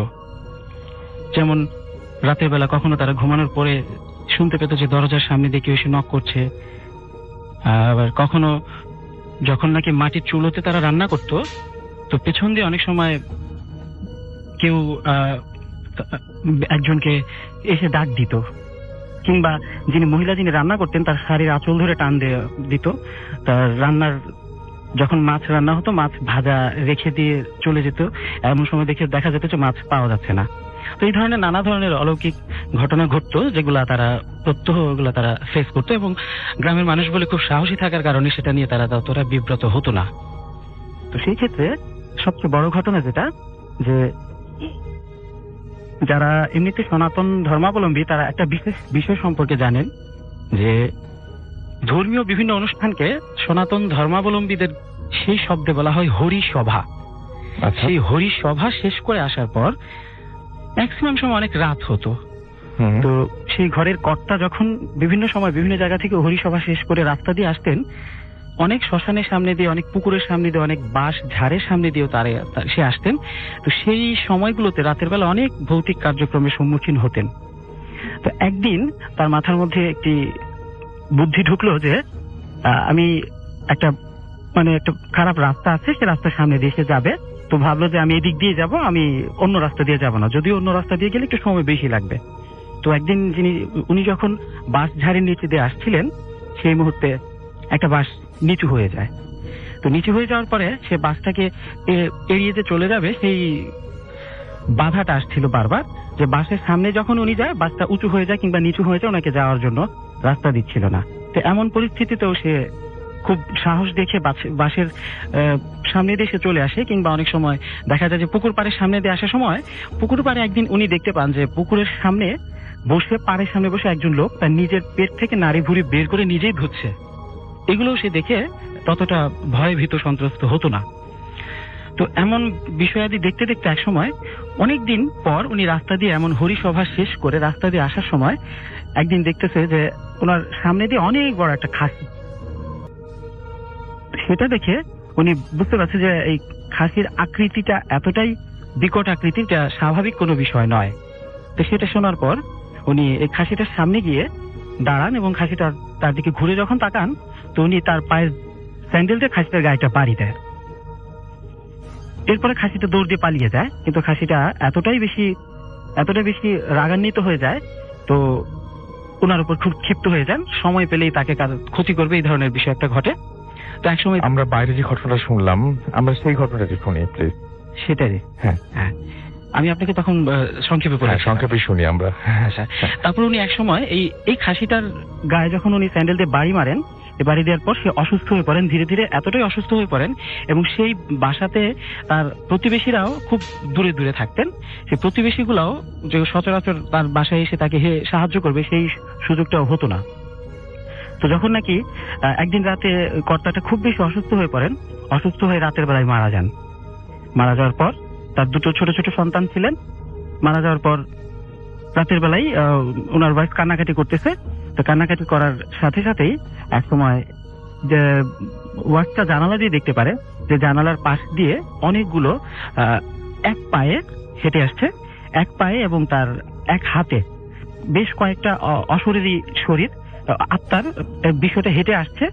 তো তাদের ঘরের ভেতর দিয়ে ঢুকবে, এই ধরনের উপক্রম দেখে ওয়াইফটা তার দুটো সন্তানকে নিয়ে গোয়াল ঘরে ঢুকে যায়। যে গরুর রাখা যে গোয়াল ঘরে ঢুকে যায়, সেখানে গিয়ে তার দুটো সন্তানকে বুকে জড়িয়ে ধরে সে তার নিজের ভয় কাটানোর জন্য অপেক্ষা করছিল। এমন সময় ঘরের ভিতরে ঢুকে সেই অশরীরী বিষয়গুলা তার সেই লাশটাকে ধরে টেনে হিঁচড়ে খেয়ে ফেলে। এবং দুর্ভাগ্যবশত সেটা লাশটা খেয়ে ফেলার পরেও তার ওয়াইফটা তার কাছে আসতে পারেনি। এই বিষয়টা দেখে সে প্রচন্ড কান্নাকাটি করে, এবং যখন সেই ভৌতিক আত্মাগুলো ঘর থেকে বেরিয়ে যাচ্ছিল, তখন গোয়াল ঘরের দিকে তাকিয়ে তার দিকে তাকানো হয়, কিন্তু তাকে আর তেমন এফেক্ট করেনি। কিন্তু পরদিন মহিলাটা কান্নাকাটি করে সেই লাশটাকে আর প্রতিবেশীকে জানাতেও পারেনি। কান্নাকাটি করে মহিলাটা বাংলাদেশে চলে আসে। কিন্তু পরবর্তীতে জানা যায় যে ওই অশরীরী আত্মাগুলো নাকি ছিল সেই ভারতের পাশ দিয়ে রেল লাইন দিয়ে যাওয়া, বিভিন্ন সুইসাইড করা বা এমনিতে অ্যাক্সিডেন্টলি মৃত্যুবরণ করা মানুষের আত্মার অশরীরী বৈশিষ্ট্যের ভৌতিক বিষয়গুলো। এই ছিল আমার ঘটনা প্রথমটা। আচ্ছা, আমরা একটা অডিও ক্লিপে যাই, এবং আমরা অডিও ক্লিপে যাই আমরা দেখতে পাচ্ছি যে আমাদের এখানে একটা ঘটনা রয়েছে, এবং ঘটনাটি তিনি বলছেন যে পড়ে শোনাবেন। তো আমি পড়ে শোনাচ্ছি, এবং কোন একটা কারণে তার নাম কোনো কিছু আমি বলছি না। লিখছেন, আসসালামু আলাইকুম রাসেল ভাই, আমি দেলোয়ার হোসেন, এবং তিনি বলছেন যে আমি ময়মনসিংহ এর ত্রিশাল থেকে বলছি, এবং তিনি ত্রিশাল একটা গ্রামে থাকেন, এবং তিনি যেখানে চাকরি করেন সেটা আমি কোনো একটা কারণে, সঙ্গত কারণে আমি তার সেই জায়গাটার নাম বলতে পারবো না। তো উনি বলছেন যে তিনি যেখানে কর্মরত আছেন সেটা আমি বলতে পারবো না এখন কোথায় কর্মরত আছেন, এবং তিনি বলছেন যে রাসেল ভাই কথা না বাড়িয়ে ঘটনায় চলে যাচ্ছি। ঘটনা যাওয়ার আগে লিসনারদেরকে বলছি যে আপনারা একটু মনোযোগ সহকারে শুনবেন, কারণ আমার প্রতিটি কথায় এই অনেক কিছু আছে যেগুলো নর্মাল না, যেগুলো বেশ নর্মাল ব্যাপার। তো ঘটনাটি ঘটেছে 2010 সালের মে অথবা জুন মাসে। আমার মানে এক্স্যাক্টলি মনে নাই। আমি তখন পতেঙ্গাতে পোস্টেড ছিলাম। একটু বলে রাখি যে আমার একটা খারাপ অভ্যেস হলো রাত জেগে মুভি দেখা, তখনও দেখতাম। সেদিন মানে ঘটনার আগের দিন রাতে যথারীতি মুভি দেখছিলাম এবং মুভি দেখা শেষ করলাম 2:30টার দিকে। দেখি মোবাইলে চার্জ নেই। তো ফোনটা চার্জে দিয়ে সিগারেট শেষ করে ব্রাশ করে ফ্রেশ হয়ে ঘুমাতে গেলাম, কিন্তু কেন জানি ঘুম আসছিল না। অনেকক্ষণ পরে কখন ঘুমিয়েছি বুঝতে পারিনি। ঘুম যখন ভাঙলো দেখি 7:45 বাজে। তাড়াতাড়ি ফ্রেশ হয়ে অফিসে গেলাম। অফিসে সকাল 8টায় শুরু হয় এবং অফিসে যেতে একটু দেরি হলো। যাই হোক, অফিসে গিয়ে আমি আমার পিয়নকে ব্রেকফাস্ট আনতে পাঠালাম এবং ব্রেকফাস্ট সেরে হাতে কিছু কাজ সারলাম। তারপর বাড়িতে একটু কথা বললাম এবং মোবাইল হাতে নিয়ে দেখলাম চার্জ নেই। মানে বাড়িতে কথা বলি এই সময়টায়, তখন দেখি যে মোবাইলে চার্জ নেই, মোবাইল বন্ধ। ভাবলাম হয়তো কোনো কারণে চার্জ নেই। পরে শুনি যে বিদ্যুৎ ছিল না, যা অ্যাবনর্মাল। কারণ উনি যে এলাকায় থাকেন সেই এলাকাটিতে সাধারণত লোডশেডিং হয় না। এটা কোন এলাকায় থাকেন সেটা বললে বুঝতে পারতেন, তো বললাম না। আর এখানে যদি হয় তাহলে মানে 1-2 দিন আগে সেটা জানিয়ে দেওয়া হয়, তো যে অমুক সময় থাকবে না। ভাবলাম হতেই পারে, এরকম একটা অঘটন ঘটতেই পারে। তো কিছুক্ষণ পর পিয়ন এসে আমাকে বলল যে স্যার আপনাকে ডেকেছে। তো আমি বললাম যে আমি আসছি। কিছুক্ষণ পর স্যারের রুমে ঢুকলাম। ঢোকার পরে এতই অবাক হয়েছি, স্যার আমাকে লিফট কার্ড দিয়ে বলল যান বাড়িতে ঘুরে আসুন। অবাক হওয়ার কারণ হচ্ছে উনি ছুটি ছাড়া সকল সমস্যার কথা শুনেন। 2 মাস ছুটি চাওয়ার পর আমাকে একবার 3 দিন ছুটি দিয়েছিলেন। আর উনি আজ আমাকে ডেকে নিয়ে ছুটি দিলেন, তা আবার 7 দিন। খুশিতে মনটা ভরে গেল। তাড়াতাড়ি করে অফিস থেকে বেরিয়ে গেলাম এবং তখন আনুমানিক 11:45 বাজে রুম থেকে বের হব। তখনই মুষলধারায় বৃষ্টি শুরু হলো। বৃষ্টি থামলো 1.5 ঘন্টা পর। থামার সাথে সাথে রুম থেকে বের হলাম, তখনও ঝিরিঝিরি বৃষ্টি হচ্ছিল। তাড়াতাড়ি আমি গেলাম এবং একটা রুমে, এবং সেখান থেকে আমি সেদিন আমি কোনো রিক্সা বা অটো খুঁজছিলাম ওই সময়, বাট কোনো কিছু পাচ্ছিলাম না। এবং আমি তাই অটো পাচ্ছিলাম না, তাই রিক্সা নিয়ে গেলাম একটা জায়গায় এবং রিক্সা ভাড়া হলো 15 টাকা। আমার কাছে ছিল 30 টাকা। রাগ হলেও 30 টাকাই দিলাম। তখন 12টার মতো বাজে এবং আমার মনে পড়ছে না যে তখন কত নাম্বার গাড়ি যেন সেটা ছিল, এবং সেই গাড়িতে আমি চললাম এবং যখন আমি যেখানে আমার গন্তব্য সেখানে পৌঁছলাম তখন 3টা বাজে। আমি আসবো ঢাকায় এবং টিকিট কাটলাম। আচ্ছা, তখন 3টা বাজে। আচ্ছা, আমি ঢাকায় আসবো আমি আসবো ঢাকায়, তাই টিকিট কাটলাম এবং আমি একদমই মনে ছিল না যে 3টার সময় একটা ট্রেন আছে। ওই সময় 3টা ট্রেন ছিল, এখন আছে কিনা জানি না। যাই হোক, বাসের টিকিটের মূল্য ছিল 350 টাকা এবং আমি 500 টাকার একটা নোট দিলাম। উনি চিরাং থেকে আসছেন কিন্তু, এবং বাস ছেড়ে দিচ্ছে বলে তাড়াতাড়ি টিকিট নিয়ে চলে আসছিলাম বাকি টাকা না দিয়ে। পরে কাউন্টারের ম্যানেজার আমাকে দেখে বাকি টাকাটা দিল। টাকা না নিয়ে চলে আসলাম এবং আমি সরি বলে গাড়িতে উঠলাম। গাড়িতে উঠতে শুরু করলাম, গাড়ি চলতে শুরু করলো। প্রথমে খুব ধীর গতিতে এবং গতি ছিল, এবং পরে প্রথমে খুব গতি ছিল, পরে সেটা অর্ধেকে নেমে আসলো। আমরা সবাই অনেকবার বলা সত্ত্বেও গাড়ি গতি বাড়ালো না ড্রাইভার। এবং আমরা যখন কুমিল্লা ক্যান্টনমেন্টের কাছাকাছি তখন একটা পুলিশ চেকপোস্ট পড়লো এবং সেখানে কোন একটা মাদক বা কোন একটা ধরা পড়েছিল এবং আমাদের পাশের এবং একজন লোককে বাস থেকে নামানো হলো এবং সে আমাদের পাশের সিটে ছিল। তো আমি তো অবাক, যেটা কি করে সম্ভব। যাই হোক, তখন প্রায় সন্ধ্যা হয়ে আসছে। বাড়িতে কোনো যোগাযোগ হয়নি, কারণ মোবাইল ফোনে চার্জ নেই, আর অন্যভাবে যোগাযোগ করিনি। ভাবলাম যে সারপ্রাইজ দেব সবাইকে। আমার বাসটা পুলিশ আটক করলো এবং আমরা যাত্রীরা পড়লাম বিপদে। আমি পুলিশকে নিজের পরিচয় দিয়ে সাহায্য নিয়ে অন্য একটা বাসে করে ঢাকার উদ্দেশ্যে রওনা দিলাম। বাসের কন্ডাক্টরকে বললাম যে ভাই, আমাকে অমুক জায়গায় নামিয়ে দিবেন, সায়দাবাদ নামিয়ে দিবেন বলে গাড়িতে উঠলাম এবং গাড়ি চলতে শুরু করলো খুব ধীরে।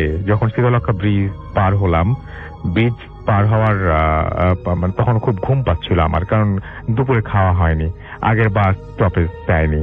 এটা নিয়েও তখন অনেক কথা হয়েছিল, যা বাস চালক কানেই নেয়নি।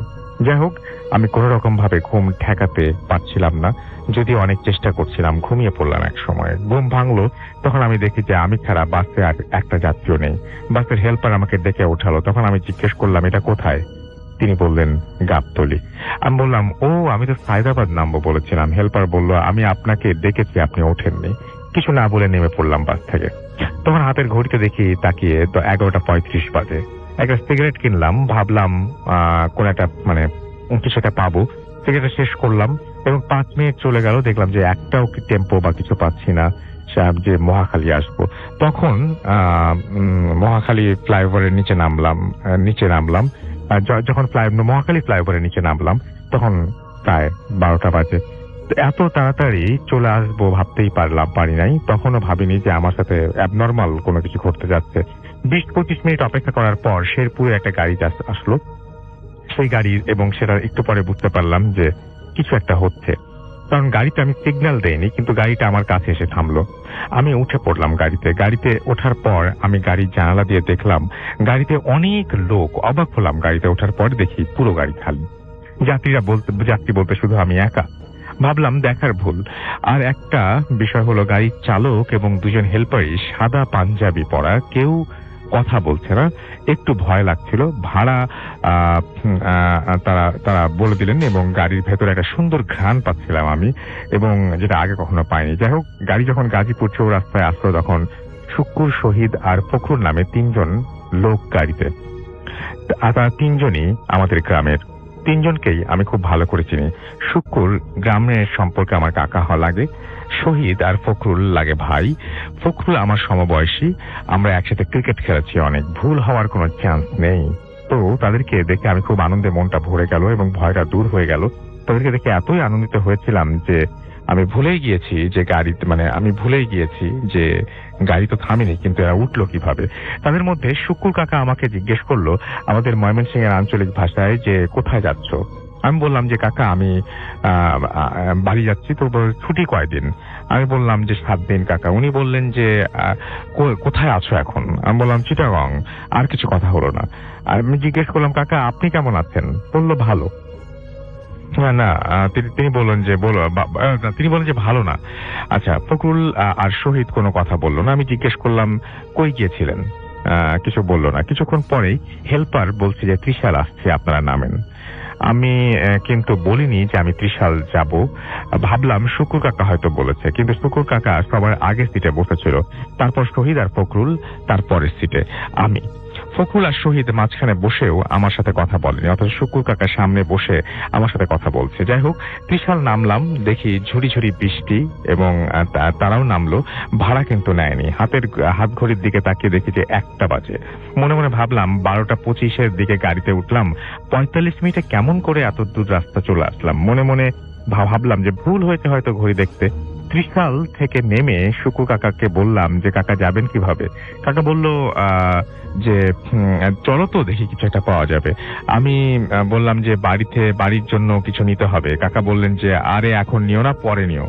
আমি ভাবলাম যে পরে নেওয়া যাবে, দোকান খোলা নেই তেমন একটা। সিএনজি দিয়েই সাধারণত আমরা বাড়ি পর্যন্ত যাই, কিন্তু এত রাত্রে পাবো না নিশ্চিত। এবং গেলাম স্টেশনে, গিয়ে দেখি যে সিএনজি নেই।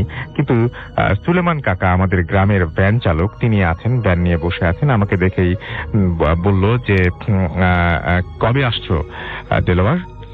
এবং সেও গ্রামের ভাষায় কথা বললো আমার সাথে। আমি বললাম যে এই তো কাকা আসছি। এবং সুলেমান কাকা বলল যে বাসা যাবা? আমি বললাম যে হ্যাঁ কাকা যাবো, চলেন যাই। সুলেমান কাকা বলল যে চলো। আমরা সবাই উঠলাম। সুলেমান কাকা সাদা পাঞ্জাবি পরা। আমি বললাম কি কাকা নামাজ ধরেছেন নাকি? কাকা বলল যে হ্যাঁ, মরা লাগবে না। আমি বললাম যে হ্যাঁ কাকা, ভালো করেছেন, ছেড়েন না। তো সুলেমান কাকা আবার দুবাই যাবেন শুনেছিলাম। আমি বললাম যে কাকা আপনি বিদেশ যান না কেন? তো উনি বললেন যে বিদেশ যাবেন। তখন শুকুর কাকা আমাকে বলল যে আচ্ছা কথা বলো না, গাড়ি চালালে অ্যাক্সিডেন্ট হতে পারে, সুতরাং কথা বলো না ওর সাথে। আমি কিছু বললাম না। ততক্ষণে ভ্যান চলে এসছে একটা জায়গায়, এবং সেটা নাম হচ্ছে রূপসার পুল। এবং আমি তখন আবারও আমার সেই ঘুম, বাসে যে ঘুম এসেছিল সেরকম একটা ঘুম আসতে লাগলো, এবং ঘুম ঠেকানোর জন্য অনেক চেষ্টা করলাম কিন্তু পারলাম না, ঘুমিয়ে পড়লাম। ঘুম ভাঙলো শুকুর কাকার ডাকে, এবং ডাকটা ছিল এমন যে এসে পড়েছি। তেমনি মনে হলো যে, এবং তখনই আমার মনে হলো যে এটা হচ্ছে অ্যালংজানির মোড়, আমরা নামবো। ঘুম থেকে উঠে দেখি যে শুকুর কাকা ছাড়া আর কেউ নেই। জিজ্ঞেস করলাম, কাকা সবাই কোথায়, আর আমি এই বেঞ্চে কেন? বেঞ্চটা হলো দোকানের বেঞ্চ। শুকুর কাকা বললো যে তোমাকে আমি আধ ঘন্টা যাবত ডাকতেছি, তুমি ওঠো নাই। তো আমি সবাই চলে গেছে। আমি কিছু না বলে ঘড়ির দিকে তাকালাম, 3টা বাজে। আমি কিছুই বুঝলাম না। 7 কিলোমিটার রাস্তা, 2 ঘন্টা ভ্যানে সময় লাগলো। আমি বললাম যে ঠিক আছে কাকা, আমি যাই তাহলে। কাকা কিছুই বললো না। আমি চলে গেলাম বাড়িতে। গিয়ে দেখি যে আম্মা টিভি দেখছে। আম্মি তো অবাক। আব্বা চমকে উঠলো, বলল যে বাড়িতে আসছি, জানাসনি কেন? আমার মোবাইলে চার্জ নেই, বন্ধ হয়ে গেছে। আমি আম্মাকে বললাম, কি ব্যাপার আম্মা, এত রাতে তুমি টিভি দেখছো কেন? আম্মা বললো, এত রাত কই, না তো 9:30 বাজে। আমি আকাশ থেকে পড়লাম। হাত ঘড়ির দিকে তাকিয়ে দেখি আসলেই তো 9:30 বাজে। তাহলে এতক্ষণ আমার সাথে কি হচ্ছিল? ঘড়ি একবার ভুল দেখতে পারি, বারবার তো না। নানান প্রশ্ন এদিক ওদিক আমার কাছে উকি দিচ্ছে।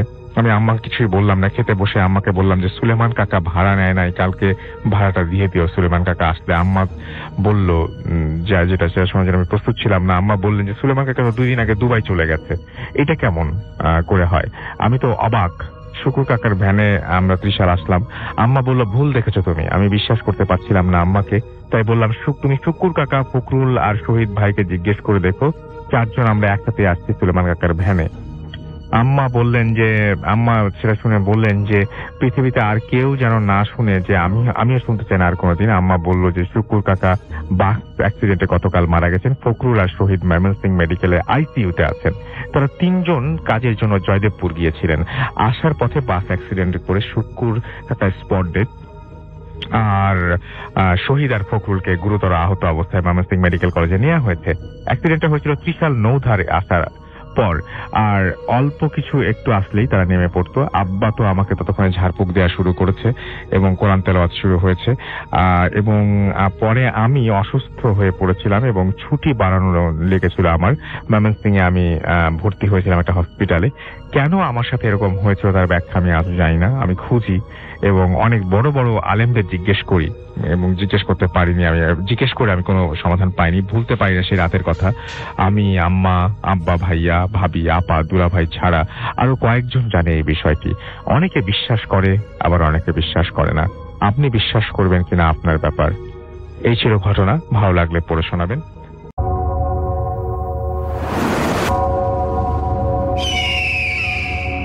Welcome back. আপনাদের সবাইকে স্বাগত জানাই আমি রাসেল। আশা করছি আপনারা সবাই ভালো আছেন, ভালোর তলে আছেন। আমিও ভালো আছি আর ভালোর তলে আছি। চলে যাব আরও একটি ঘটনায়। যদি ভালো লাগে সাথে থাকবেন। আমার এখন যে ঘটনাটা বলতে যাচ্ছি সেটা মহাসড়ক রিলেটেড।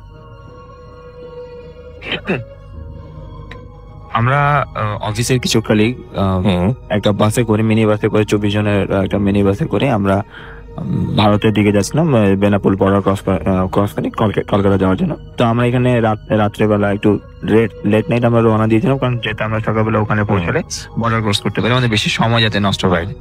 তো আমরা এখান থেকে রওনা দেওয়ার পরে আমরা অ্যারাউন্ড 3:30 পরে পদ্মা ক্রস করেছিলাম, ফেরি ক্রস করেছিলাম। ফেরি ক্রস করে কিছুক্ষণ পরেই, মানে জাস্ট 5 বা 10 মিনিট আমরা হার্ডে ড্রাইভ করেছিলাম। তারপর আমরা আমাদের বাসের পিছে থেকে একটা অ্যাম্বুলেন্স প্রচন্ড জোরে হর্ন দিয়ে যাচ্ছে। সো আমাদের যে সুপারভাইজার ছিল সে আমাদের ড্রাইভারকে বলছে যে ভাই আপনি গাড়িটাকে সাইড দিয়ে দেন, ও দেখেন না কত বারবার ইয়ে করছে, হর্ন দিচ্ছে। তো অ্যাজ ইউজুয়াল ড্রাইভার মানুষ, সে অ্যারোগেন্স, না আমি কেন তাকে সাইড দিব।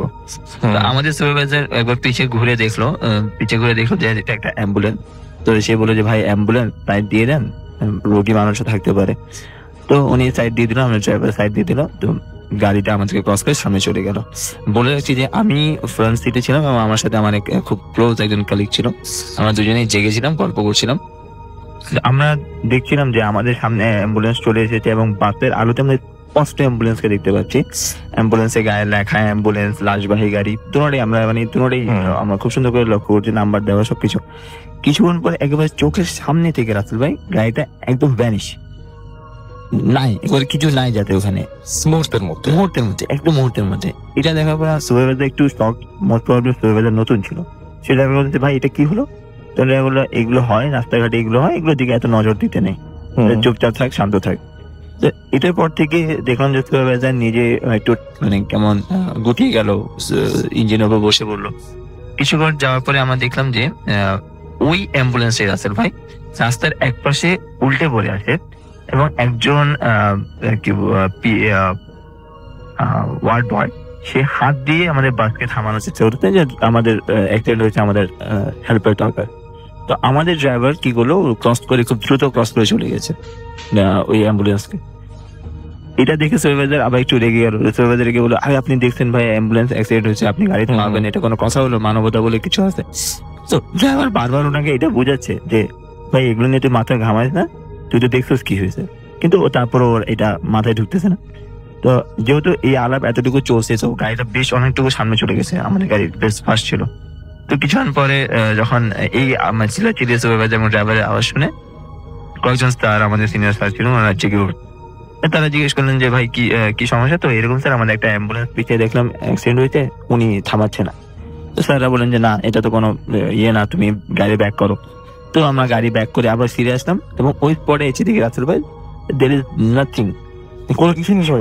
একটা গাড়ি অ্যাক্সিডেন্ট করলে, পড়ে গেলে একটা লরি সেটাকে নিয়ে যাবে, যতটুকু সময় প্রয়োজন তাও যায়নি। এখানে কোনো চিহ্ন নেই যে একটা গাড়ি পড়ে গেছে, কেউ আহত হয়েছে, কোনো গাড়ি গাছে ধাক্কা খেয়েছে, রোডে ধাক্কা খেয়েছে, কোনো কিছুর কোনো চিহ্ন নেই, কমপ্লিটলি ভ্যানিশ।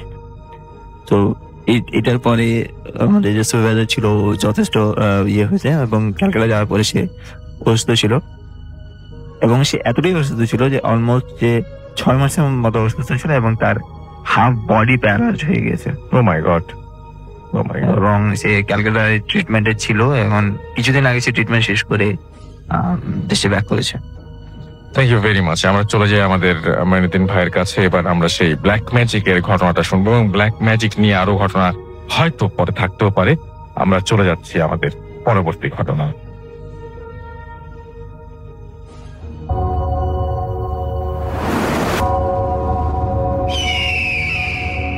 Welcome back. আপনাদের সবাইকে স্বাগত জানাই আমি রাসেল। আশা করছি আপনারা সবাই ভালো আছেন, ভালোর তলে আছেন। আমিও ভালো আছি আর ভালোর তলে আছি। চলে যাব আরও একটি ঘটনায়। যদি ভালো লাগে সাথে থাকবেন। হ্যালো লিসেনার্স, আসসালামু আলাইকুম। আশা করি আল্লাহর রহমতে ভালো আছেন, সুস্থ আছেন। আমিও ভালো আছি। আজকে আরও একটি ঘটনা নিয়ে হাজির হলাম আপনাদের সামনে। আশা করছি আপনাদের ভালো লাগবে। প্রথম থেকে শেষ পর্যন্ত আমাদের সময় দিবেন, শুনবেন আমাদের। এখন পর্যন্ত শুনছেন কিন্তু ইউটিউব চ্যানেলটি সাবস্ক্রাইব করেননি, তাদেরকে একটা রিকোয়েস্ট করব, আপনারা চ্যানেলটি সাবস্ক্রাইব করে রাখুন। যদি আমাদের ঘটনা ভালো লাগে তাহলে অবশ্যই চ্যানেলটি আপনার বন্ধুদের সাথে শেয়ার করতে ভুলবেন না। চলে যাব আজকের ঘটনায়। শহরের উত্তর প্রান্তে জনবসতি থেকে অনেকটা দূরে দাঁড়িয়ে আছে সেন্ট মার্থা হাসপাতাল। একসময় এখানে প্রতিদিন শত শত রোগীর চিকিৎসা হতো। বলা হয় এই হাসপাতালেই প্রথম হৃদযন্ত্রের প্রতিস্থাপন সার্জারি সফলভাবে হয়েছিল। কিন্তু এক ভয়ঙ্কর অগ্নিকাণ্ড সবকিছু শেষ করে দেয়। আগুনে মারা যায় ডজন খানেক রোগী, নার্স আর ডাক্তার। তারপর থেকে কেউ আর এখানে আসেনি। সরকারের নোটিশে হাসপাতাল বন্ধ হয়ে যায়। কিন্তু লোকজনের মুখে মুখে গল্প ছড়িয়ে পড়ে, এখানে রাত নামলেই মেতোরা ঘুরে বেড়ায়।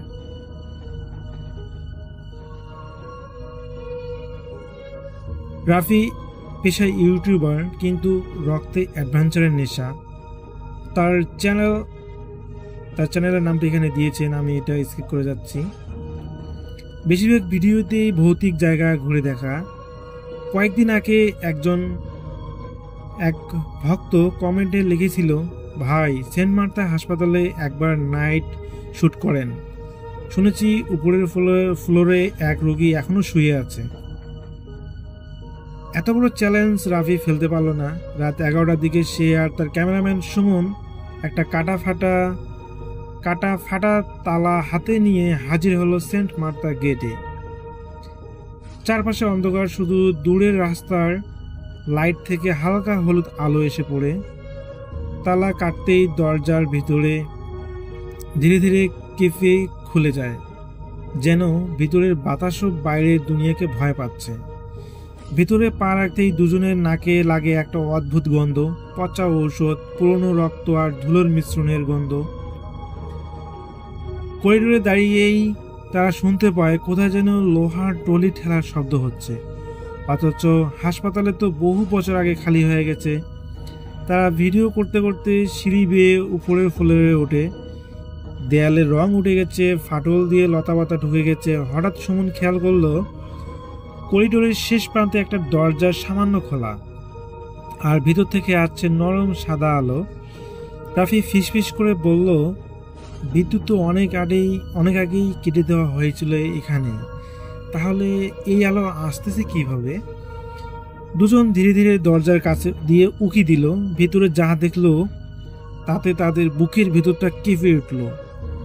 একটি পুরনো হাসপাতালের বেডে একজন রোগী শুয়ে আছেন, চাদরে ঢাকা, মুখে অক্সিজেন মাস্ক। বুক ধীরে ধীরে ওঠানামা করতেছে, যেন এখনো শ্বাস নিচ্ছে। পাশে পুরনো মনিটর, যা অফ থাকার কথা, কিন্তু সেটিও মাঝে মাঝে বিপ দিচ্ছে। সুমনের গলা শুকিয়ে এলো। রাফি, এখানে তো কেউ থাকার কথা না। রাফি ধীরে ধীরে বেডের পাশে এগিয়ে গেল।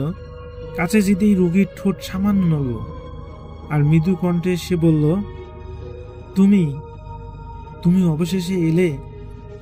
রাফি স্থির হয়ে দাঁড়িয়ে থাকতেই রোগীর মাথার পাশে দেয়ালে কিছু লেখা চোখে পড়ল। শুকনো রক্তে লেখা, যেন কেউ আঙুল দিয়ে লিখেছে। সেখানে লেখা, তাকে বের করো না, সে আমাদের সবাইকে মেরে ফেলবে। রাফি শুকনো রক্তে লেখা সেই সতর্ক বার্তায় চোখটা আটকে গেল। অক্ষরগুলো শুকিয়ে কালচে হয়ে গেছে, কিন্তু দেখলেই মনে হয় মাত্র কিছুদিন আগে লেখা।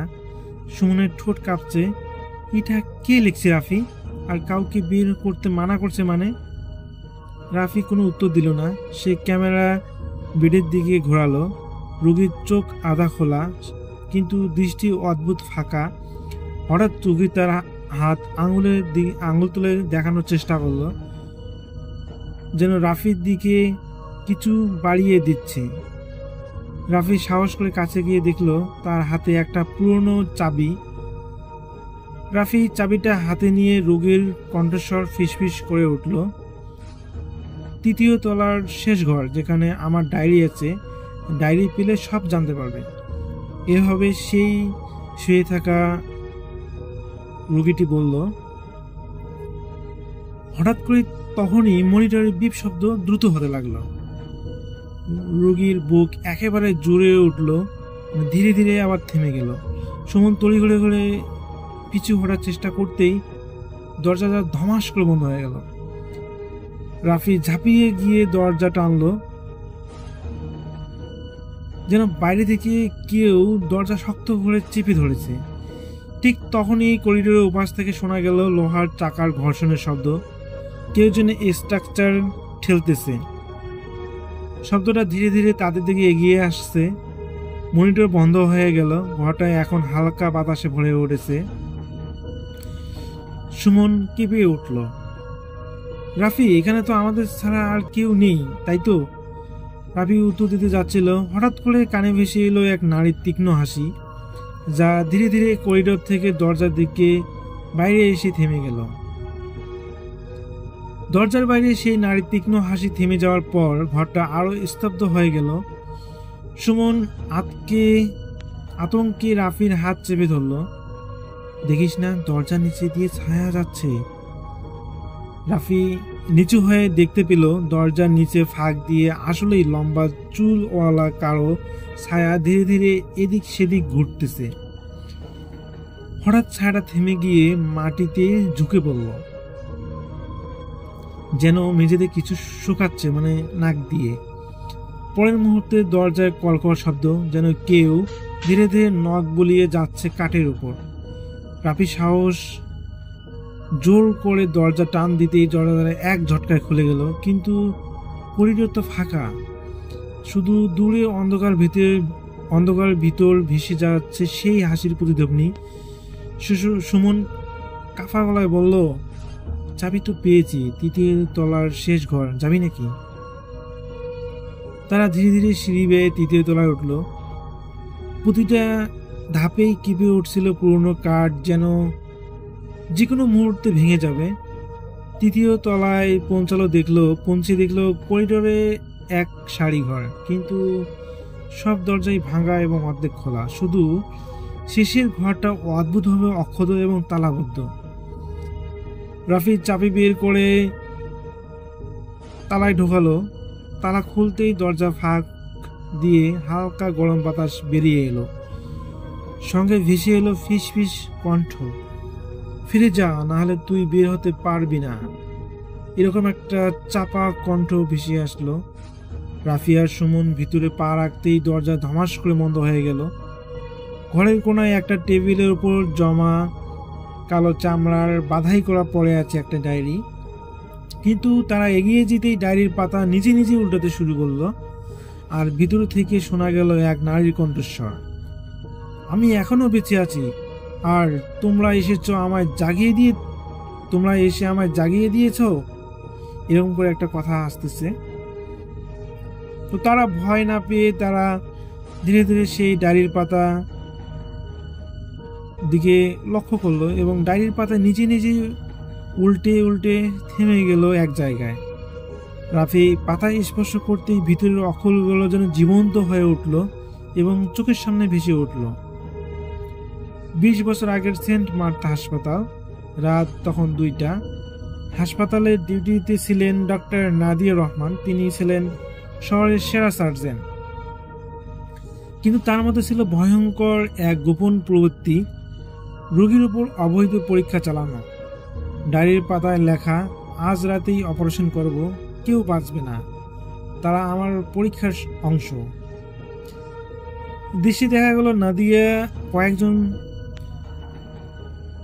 আইসোলেশন ওয়ার্ডে বন্ধ করে রেখেছে। নাদিয়া সেই ডাক্তার কয়েকজন রোগীকে সেই আইসোলেশন ওয়ার্ডে বন্ধ করে রেখেছে। বাইরে বৃষ্টি হচ্ছে এবং ভিতরে রোগীদের কান্না হচ্ছে, কারণ রোগীরাও ভিতরে বুঝতে পেরেছিল যে তাদেরকে পালানোর কোনো সুযোগ দেওয়া হবে না, এবং তাদেরকে আজকে সেই নাদিয়া ডাক্তার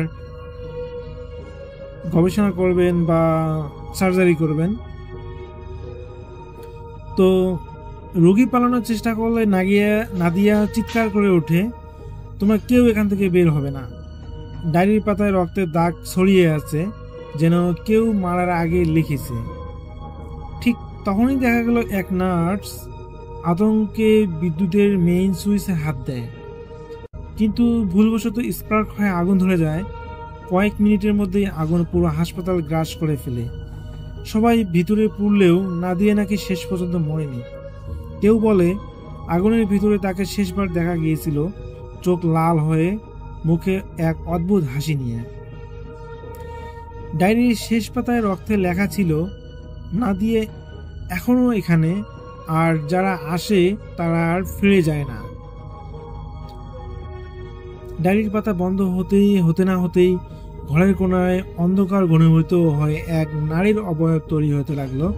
লম্বা চুল, সাদা পোশাক আর জ্বলন্ত চোখ, ঠোঁটে এক কোনায় হাসি।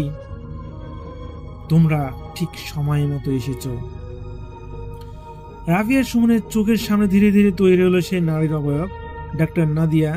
তার মুখে অদ্ভুত হাসি, চোখে জল জলে লাল আগুনের মতো। সে বলল, স্বাগতম আমার রাজ্যে, এখানে কেউ সহজে মুক্তি পায় না। রাফি কাঁপতে কাঁপতে ভয়ে বলল, আমরা শুধু সত্যি জানতে এসেছি, তোমার অদ্ভুত ইতিহাসটা।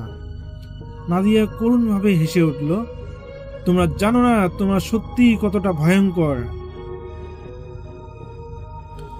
দুঃখিত, তোমরা জানো না সত্যি কতটা ভয়ঙ্কর। আমি আর জীবিত নই, কিন্তু আমার বেদনা আজও এখানে আটকে আছে। তোমাদের কেউ যদি আমাকে বিরক্ত করো, তাহলে তোমাদের ভাগ্য ভালো হবে না। ততক্ষণে করিডোর থেকে এক বিরূপ ছায়া ধীরে ধীরে এগিয়ে আসছিল। সুমন ভয় পেয়ে গেল। রাফি, আমাদেরকে এখান থেকে বের হতেই হবে এখনই। নাদিয়া কাটা দিয়ে আঙ্গুল কেটে ফেললো। নাদিয়া তার কাটা একটা যেটা দিয়ে কিছু কাটা যায় সেটা দিয়ে তার আঙ্গুল কেটে ফেললো এবং বলল, তোমাদের সময় শেষ, তোমরা এই হাসপাতালেই বন্দী হয়েছ, কেউ ফিরে যেতে পারবে না। একমাত্র উপায় আমার ডায়েরির শেষ পাতা খুঁজে পাওয়া, যেখানে আমার রহস্য আছে। হঠাৎ ঘরের আলো ঝলমল করতে শুরু করলো, বাতাসে তীব্র বেগে ঘুরতে লাগলো। রাফিয়া সুমন একে অপরের দিকে চোখে চোখ রেখে বুঝে গেল এখানে তাদের মুক্তি না হওয়া পর্যন্ত যুদ্ধ আর ভয়ের অবসান হবে না। নাদিয়ার চোখ যেন অন্ধকারে দুই টুকরো জ্বলন্ত কয়লা স্থির হয়ে আছে। রাফি এবং সুমন একে অপরের দিকে তাকাচ্ছে। তাদের ঠোঁট ধীরে ধীরে এক অদ্ভুত বাঁকা হাসি ফুটে উঠল। ঘরটা যেন ধীরে ধীরে শূন্য হয়ে যাচ্ছে। বাতাস ভারী, শ্বাস নিতে কষ্ট হচ্ছে। শেষ পাতাটা সেটা ছাড়া তোমরা এখান থেকে বের হতে পারবে না। নাদিয়ার কণ্ঠস্বর যেন বরফের ঠান্ডা ছোঁয়া। রাফি গিলে ফেলল গলার শুকনো ভাব। কোথায় সেটা? নাদিয়া এক পায়ে এগিয়ে এলো। তার পায়ের শব্দে যেন ফাঁকা করিডোর ঢেউ তুলে বাজছে।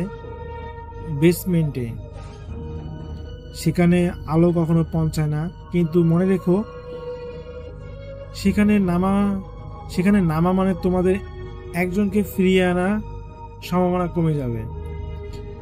সুমনের গলা কাঁপছে, কিন্তু চোখে ভয় আর কৌতূহল একসাথে। আমরা যাব, যা লাগুক না কেন। নাদিয়ার ঠোঁটের কোণে রক্তাক্ত হাসি টেনে বলল, তাহলে যাও, তবে পথ নিজে এবং তোমাদেরকেই খুঁজে নিতে হবে। হঠাৎ ঘরের দরজা নিজে থেকেই কড়মড়ে শব্দ করে খুলে গেল। বাইরে করিডোরের বাতি এক এক নিভে গেল। শুধু দূরের সিঁড়ির মাথায় এক সবুজ আলো জ্বলছে, পুরনো জরুরি বাতি, যা হয়তো দশকের পর দশকে ধরে নিবেনি। সেই আলোয় অন্ধকারের মাঝে একটা সিঁড়ি দেখাচ্ছে, যার নিচে নেমে গিয়েছে। তারা ধীরে ধীরে এগোতে লাগলো। দেয়ালে রং উঠে স্যাঁতস্যাঁতে হয়ে গেছে। জায়গায় জায়গায় কালচে ছত্রাক জমেছে। সিঁড়ির প্রতিটি ধাপে কড়কড়ে শব্দ, যেন যে কোনো সময় এই সিঁড়ি ভেঙে পড়ে যেতে পারে। মাঝখানে তারা শুনতে পেল নিচ থেকে ভেসে যাচ্ছে এক নার্সারি রাইমের সুর, একেবারে শিশুর গলায়। Twinkle twinkle little star. Suman ফিসফিস করে বলল, রাফি, এখানে তো শিশুর কোনো ওয়ার্ড ছিল না, এই গলার উৎস কি? রাফি কিছু বলার আগেই তারা সিঁড়ির শেষ ধাপে এসে পৌঁছে গেল। বেসমেন্টের ভিতরে যেন সময়ের ফাঁদ আটকে আছে। চারপাশে মরচে ধরা স্ট্রেচার, উল্টে পড়া হুইল চেয়ার, ছেঁড়া স্যালাইন বোতল আর ছড়িয়ে ছিটিয়ে থাকা পুরনো রোগের ফাইল। বাতাস ভারী, গন্ধে মিশে যাচ্ছে পচা মাংস আর ওষুধের তীব্র গন্ধ। হঠাৎ তারা দেখতে পেল বেসমেন্টের মাঝখানে দাঁড়িয়ে আছে কয়েকজন রোগীর কঙ্কাল, সোজা হয়ে, যেন জীবিত অবস্থায় দাঁড়ানো ছিল। কারো হাতে এখনো স্যালাইনের স্ট্যান্ড ধরা, কারো চোখের কোটর থেকে কালো ধোঁয়া বের হচ্ছে, আর তাদের ফাঁক দিয়ে ধীরে ধীরে হাঁটতেছে এক ছোট্ট মেয়ে। সাদা হাসপাতালের গ্রাউন্ড পরে, মাথায় একপাশে চুল নেই, যেন সার্জারির পর কেটে ফেলা হয়েছিল। তার হাতে লাল দাগ লেগে থাকা এক ছেঁড়া ডায়েরির পাতা। মেয়েটি মিষ্টি হাসি দিয়ে বলল, এটাই কি তোমরা খুঁজছো? কিন্তু একটা নিয়ম আছে যে এই পাতাটা নিতে হলে তোমাদের একজনকে এখানে চিরদিনের জন্য রেখে যেতে হবে। তার কথা শেষ হতে না হতে চারপাশের কঙ্কালগুলো মাথা ঘুরিয়ে একসাথে তাদের দিকে তাকালো। হাড়গুলোর ভেতর দিয়ে ধীরে ধীরে ভেসে যাচ্ছে ফিসফিসানি। থেকে যাও। বেসমেন্টের একমাত্র দরজা ধীরে ধীরে কিপে উড়ে বন্ধ হয়ে গেল। এখন আর আলো নেই, শুধু কঙ্কাল আর সেই মেয়ে গলার সুর। লাস্ট পেজ অথবা লাস্ট বেড। তোমরা যেটা বেছে নিবে। মানে যেখানে বুঝাতে চাইছে যে লাস্ট পেজ মানে শেষ পাতাটা অথবা শেষ লাশ বা শেষ মৃত কোনটা তোমরা বেছে নেবে এরকম বুঝাইছে আর কি। বেসমেন্টের ভিতরে বাতাস যেন জমে আছে, না গরম না ঠান্ডা, শুধু ভারী এক চাপ যা বুকের ভিতর শ্বাস আটকে রাখছে। কঙ্কালগুলো একসাথে এক পা করে এগোতে লাগলো।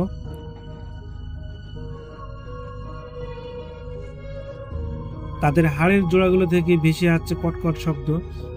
মেয়েটি মাঝখানে দাঁড়িয়ে, হাতে সেই ছেঁড়া ডায়েরির পাতা। তোমরা হয় পাতাটা নেবে নয়তো জীবিত ফিরবে, দুটোই একসাথে নয়, সে শান্ত স্বরে বলল। তার কণ্ঠস্বর শিশুর মতো হলেও সে তার চোখে গভীর এত ছিল যে সেই শত বছরের শীতল অন্ধকার। রাফি দ্রুত মাথা ঘুরিয়ে সুমনের দিকে তাকালো। আমরা কাউকে ফেলে যেতে পারি না, রাফি বলল। মেয়েটি ধীরে ধীরে হেসে উঠল, যেন এই কথাটা সে আগে থেকেই জানতো। তাহলে তোমরা বিকল্প পথ বেছে নিতে পারো, কিন্তু সেটা নিলে তো তোমরা যা দেখবে তা আর কখনোই ভুলতে পারবে না। মনে রেখো, মানুষের মনও এক ধরনের কারাগার। সে ডায়েরির পাতাটা উঁচিয়ে ধরল। পাতা ছেঁড়া হলো, তাতে এখনো শুকনো রক্তের স্পষ্ট অক্ষরগুলো দেখা যাচ্ছে। সুমন লক্ষ্য করলো অক্ষরের মাঝে মাঝে কারো আঙ্গুলের ছাপ লেগে আছে, কিন্তু আঙ্গুলের ছাপগুলো যেন ত্বক নয়, বরং পুড়ে যাওয়া কয়লার মতো কালো। সে ডায়েরির পাতাটা উঁচিয়ে ধরলো এবং পাতা ছেঁড়া হলো, তাতে এখনো শুকনো রক্তের স্পষ্ট। দুঃখিত, একই লাইন বারবার পড়তেছি। হঠাৎ কঙ্কালগুলোর মধ্যে একজন হাত বাড়িয়ে রাফির কাঁধে হাত রাখলো। ঠান্ডা দাতব ছোঁয়া শরীরের ভিতর দিয়ে বৈদ্যুতির মতো বয়ে গেল। কঙ্কালের হাত হয়ে ফাঁকা ঘরের কোটর থেকে ধীরে ধীরে দোয়া বেরোতে লাগলো। এক গভীর কঙ্কশ ফিসফিস করে বলল, আমি একসময় ডাক্তার ছিলাম। এই পাতাটা তোমাদের জন্য নয়, এটা তাকে ফিরিয়ে আনার জন্য। রাফি চমকে উঠল। তাকে মানে নাদিয়াকে? কঙ্কালের চোয়ালে ধীরে ধীরে নড়ে উঠল। হ্যাঁ, এই পাতা হলো শেষ মন্ত্র। এটা পড়লেই তার আত্মা সম্পূর্ণ জেগে উঠবে, আর তখন কেউ তাকে থামাতে পারবে না। সময়ের কপাল বেয়ে ঘামের স্রোত বয়ে গড়িয়ে পড়ল। তাহলে আমরা এই পাতা নিলে আমরা নাদিয়াকে বাঁচাবো নাকি আবার মেরে ফেলবো? মেয়েটি এক পায়ে এগিয়ে এলো, মুখে সেই ভয়ঙ্কর মিষ্টি হাসি। সবটাই তোমাদের সিদ্ধান্ত, কিন্তু সময় ফুরিয়ে আসছে। হঠাৎ বেসমেন্টের দরজাগুলো থেকে রক্ত ঝরতে শুরু করলো। লাল তরল মেঝেতে ছড়িয়ে গিয়ে ধীরে ধীরে এক বৃত্ত তৈরি করলো, যার ভেতর আটকে গেল রাফিয়ার সুমন।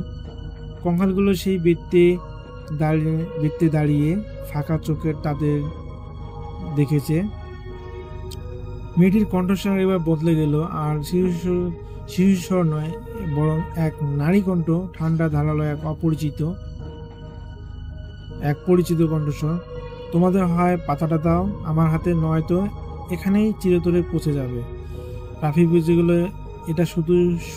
এটা শুধু মেয়েটা নয়, নাদিয়া তার ভিতরে ঢুকে গেছে।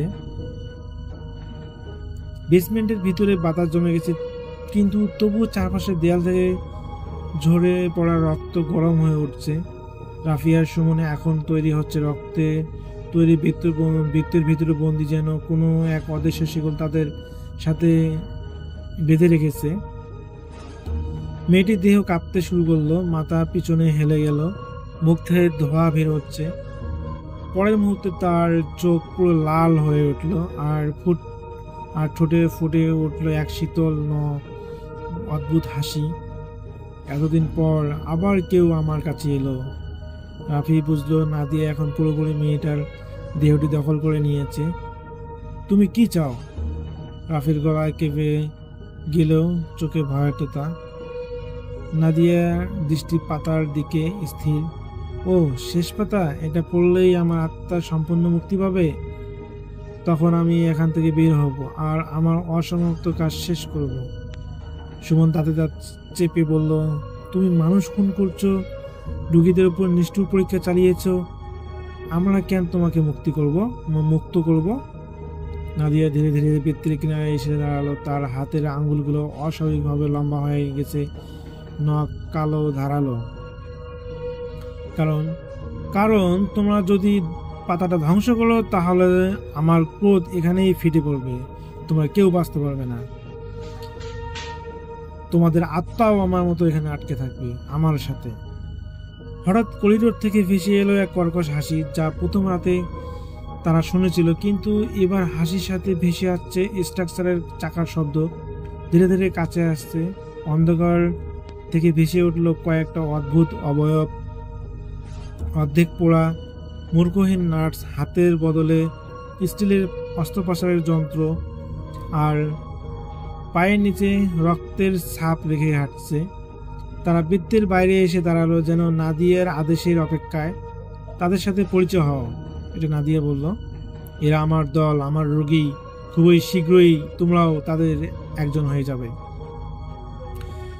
রাফি মরিয়া হয়ে চারপাশে তাকাতে লাগলো। বৃত্তের মেঝেতে রক্তের মাঝে একটা পুরনো মরচে ধরা হুইল চেয়ার উল্টে পড়ে আছে। হুইল চেয়ারের নিচে ঝলসে যাওয়া একটি কাগজের কোনায় দেখা যাচ্ছে। সে বুঝলো এটা হয়তো সেই পাতা বাকি অংশ যা নাদিয়া চায় না তারা দেখুক। সুমন, ওখানে দেখ, রাফি চিৎকার করে বলল। সুমন কোনোভাবেই ঝুঁকে হাত বাড়ালো, কিন্তু তার আঙ্গুল কাগজের সবেমাত্র বৃত্তের রক্ত ফেনাতে শুরু করলো, আর নাদিয়া হঠাৎ কেঁপে উঠলো। কঙ্কালগুলো একসাথে গর্জে উঠলো, আর পুরো বেসমেন্ট কেঁপে উঠলো। আলো নেমে গেল, শুধু রাফির হাতে ধরা কাগজের কোনায় এক রহস্যময় সোনালি আভা জ্বলতে লাগলো।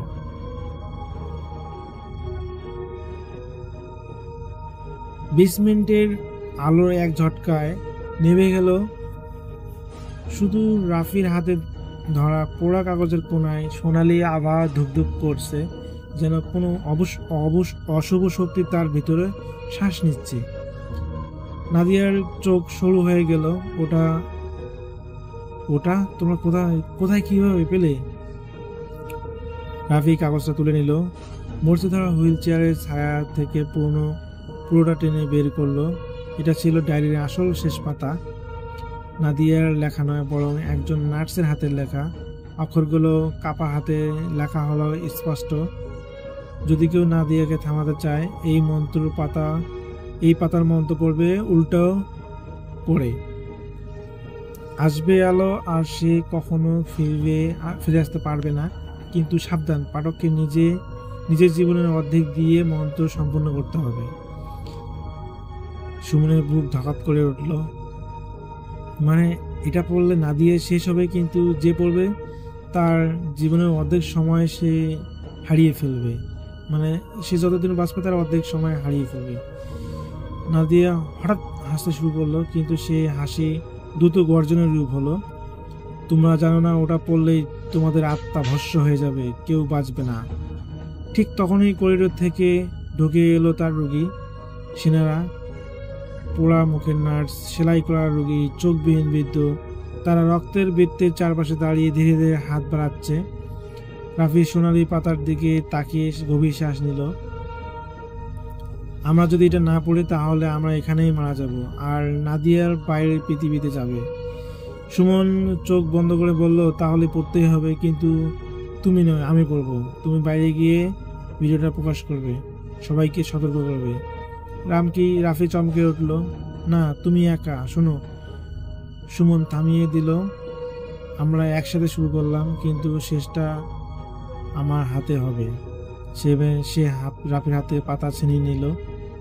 সোনালি আলোয় তার মুখে পড়তেই যেন কয়েক বছর বুড়িয়ে গেল। চোখের নিচে কালো দাগ ফুটে উঠল। সুমন মন্ত্র পড়া শুরু করলো। প্রথম শব্দ উচ্চারণে হতেই বেসমেন্ট তীব্র ঝড় বয়ে গেল। কঙ্কালগুলো ধুলো হয়ে উড়ে গেল। নাদিয়ার চিৎকার করতে লাগলো, থামো থামো, তোমরা এই মন্ত্র পড়বে না, আমি এখনো শেষ হয়নি। কিন্তু সুমন কোনোভাবেই সেই মন্ত্র পড়া থামালো না। সেই ডায়েরিতে থাকা সমস্ত মন্ত্র একে একে পড়তে লাগলো, এবং নাদিয়া চিৎকার করে তাদেরকে থামতে বললো, কিন্তু সুমন থামলো না। এবং যখনই সেই ডায়েরির পাতাটা পড়া শেষ হয়ে গেল, মন্ত্রটা পড়া শেষ, তখনই নাদিয়া বিরাট এক চিৎকার দিয়ে অদৃশ্য হয়ে গেল।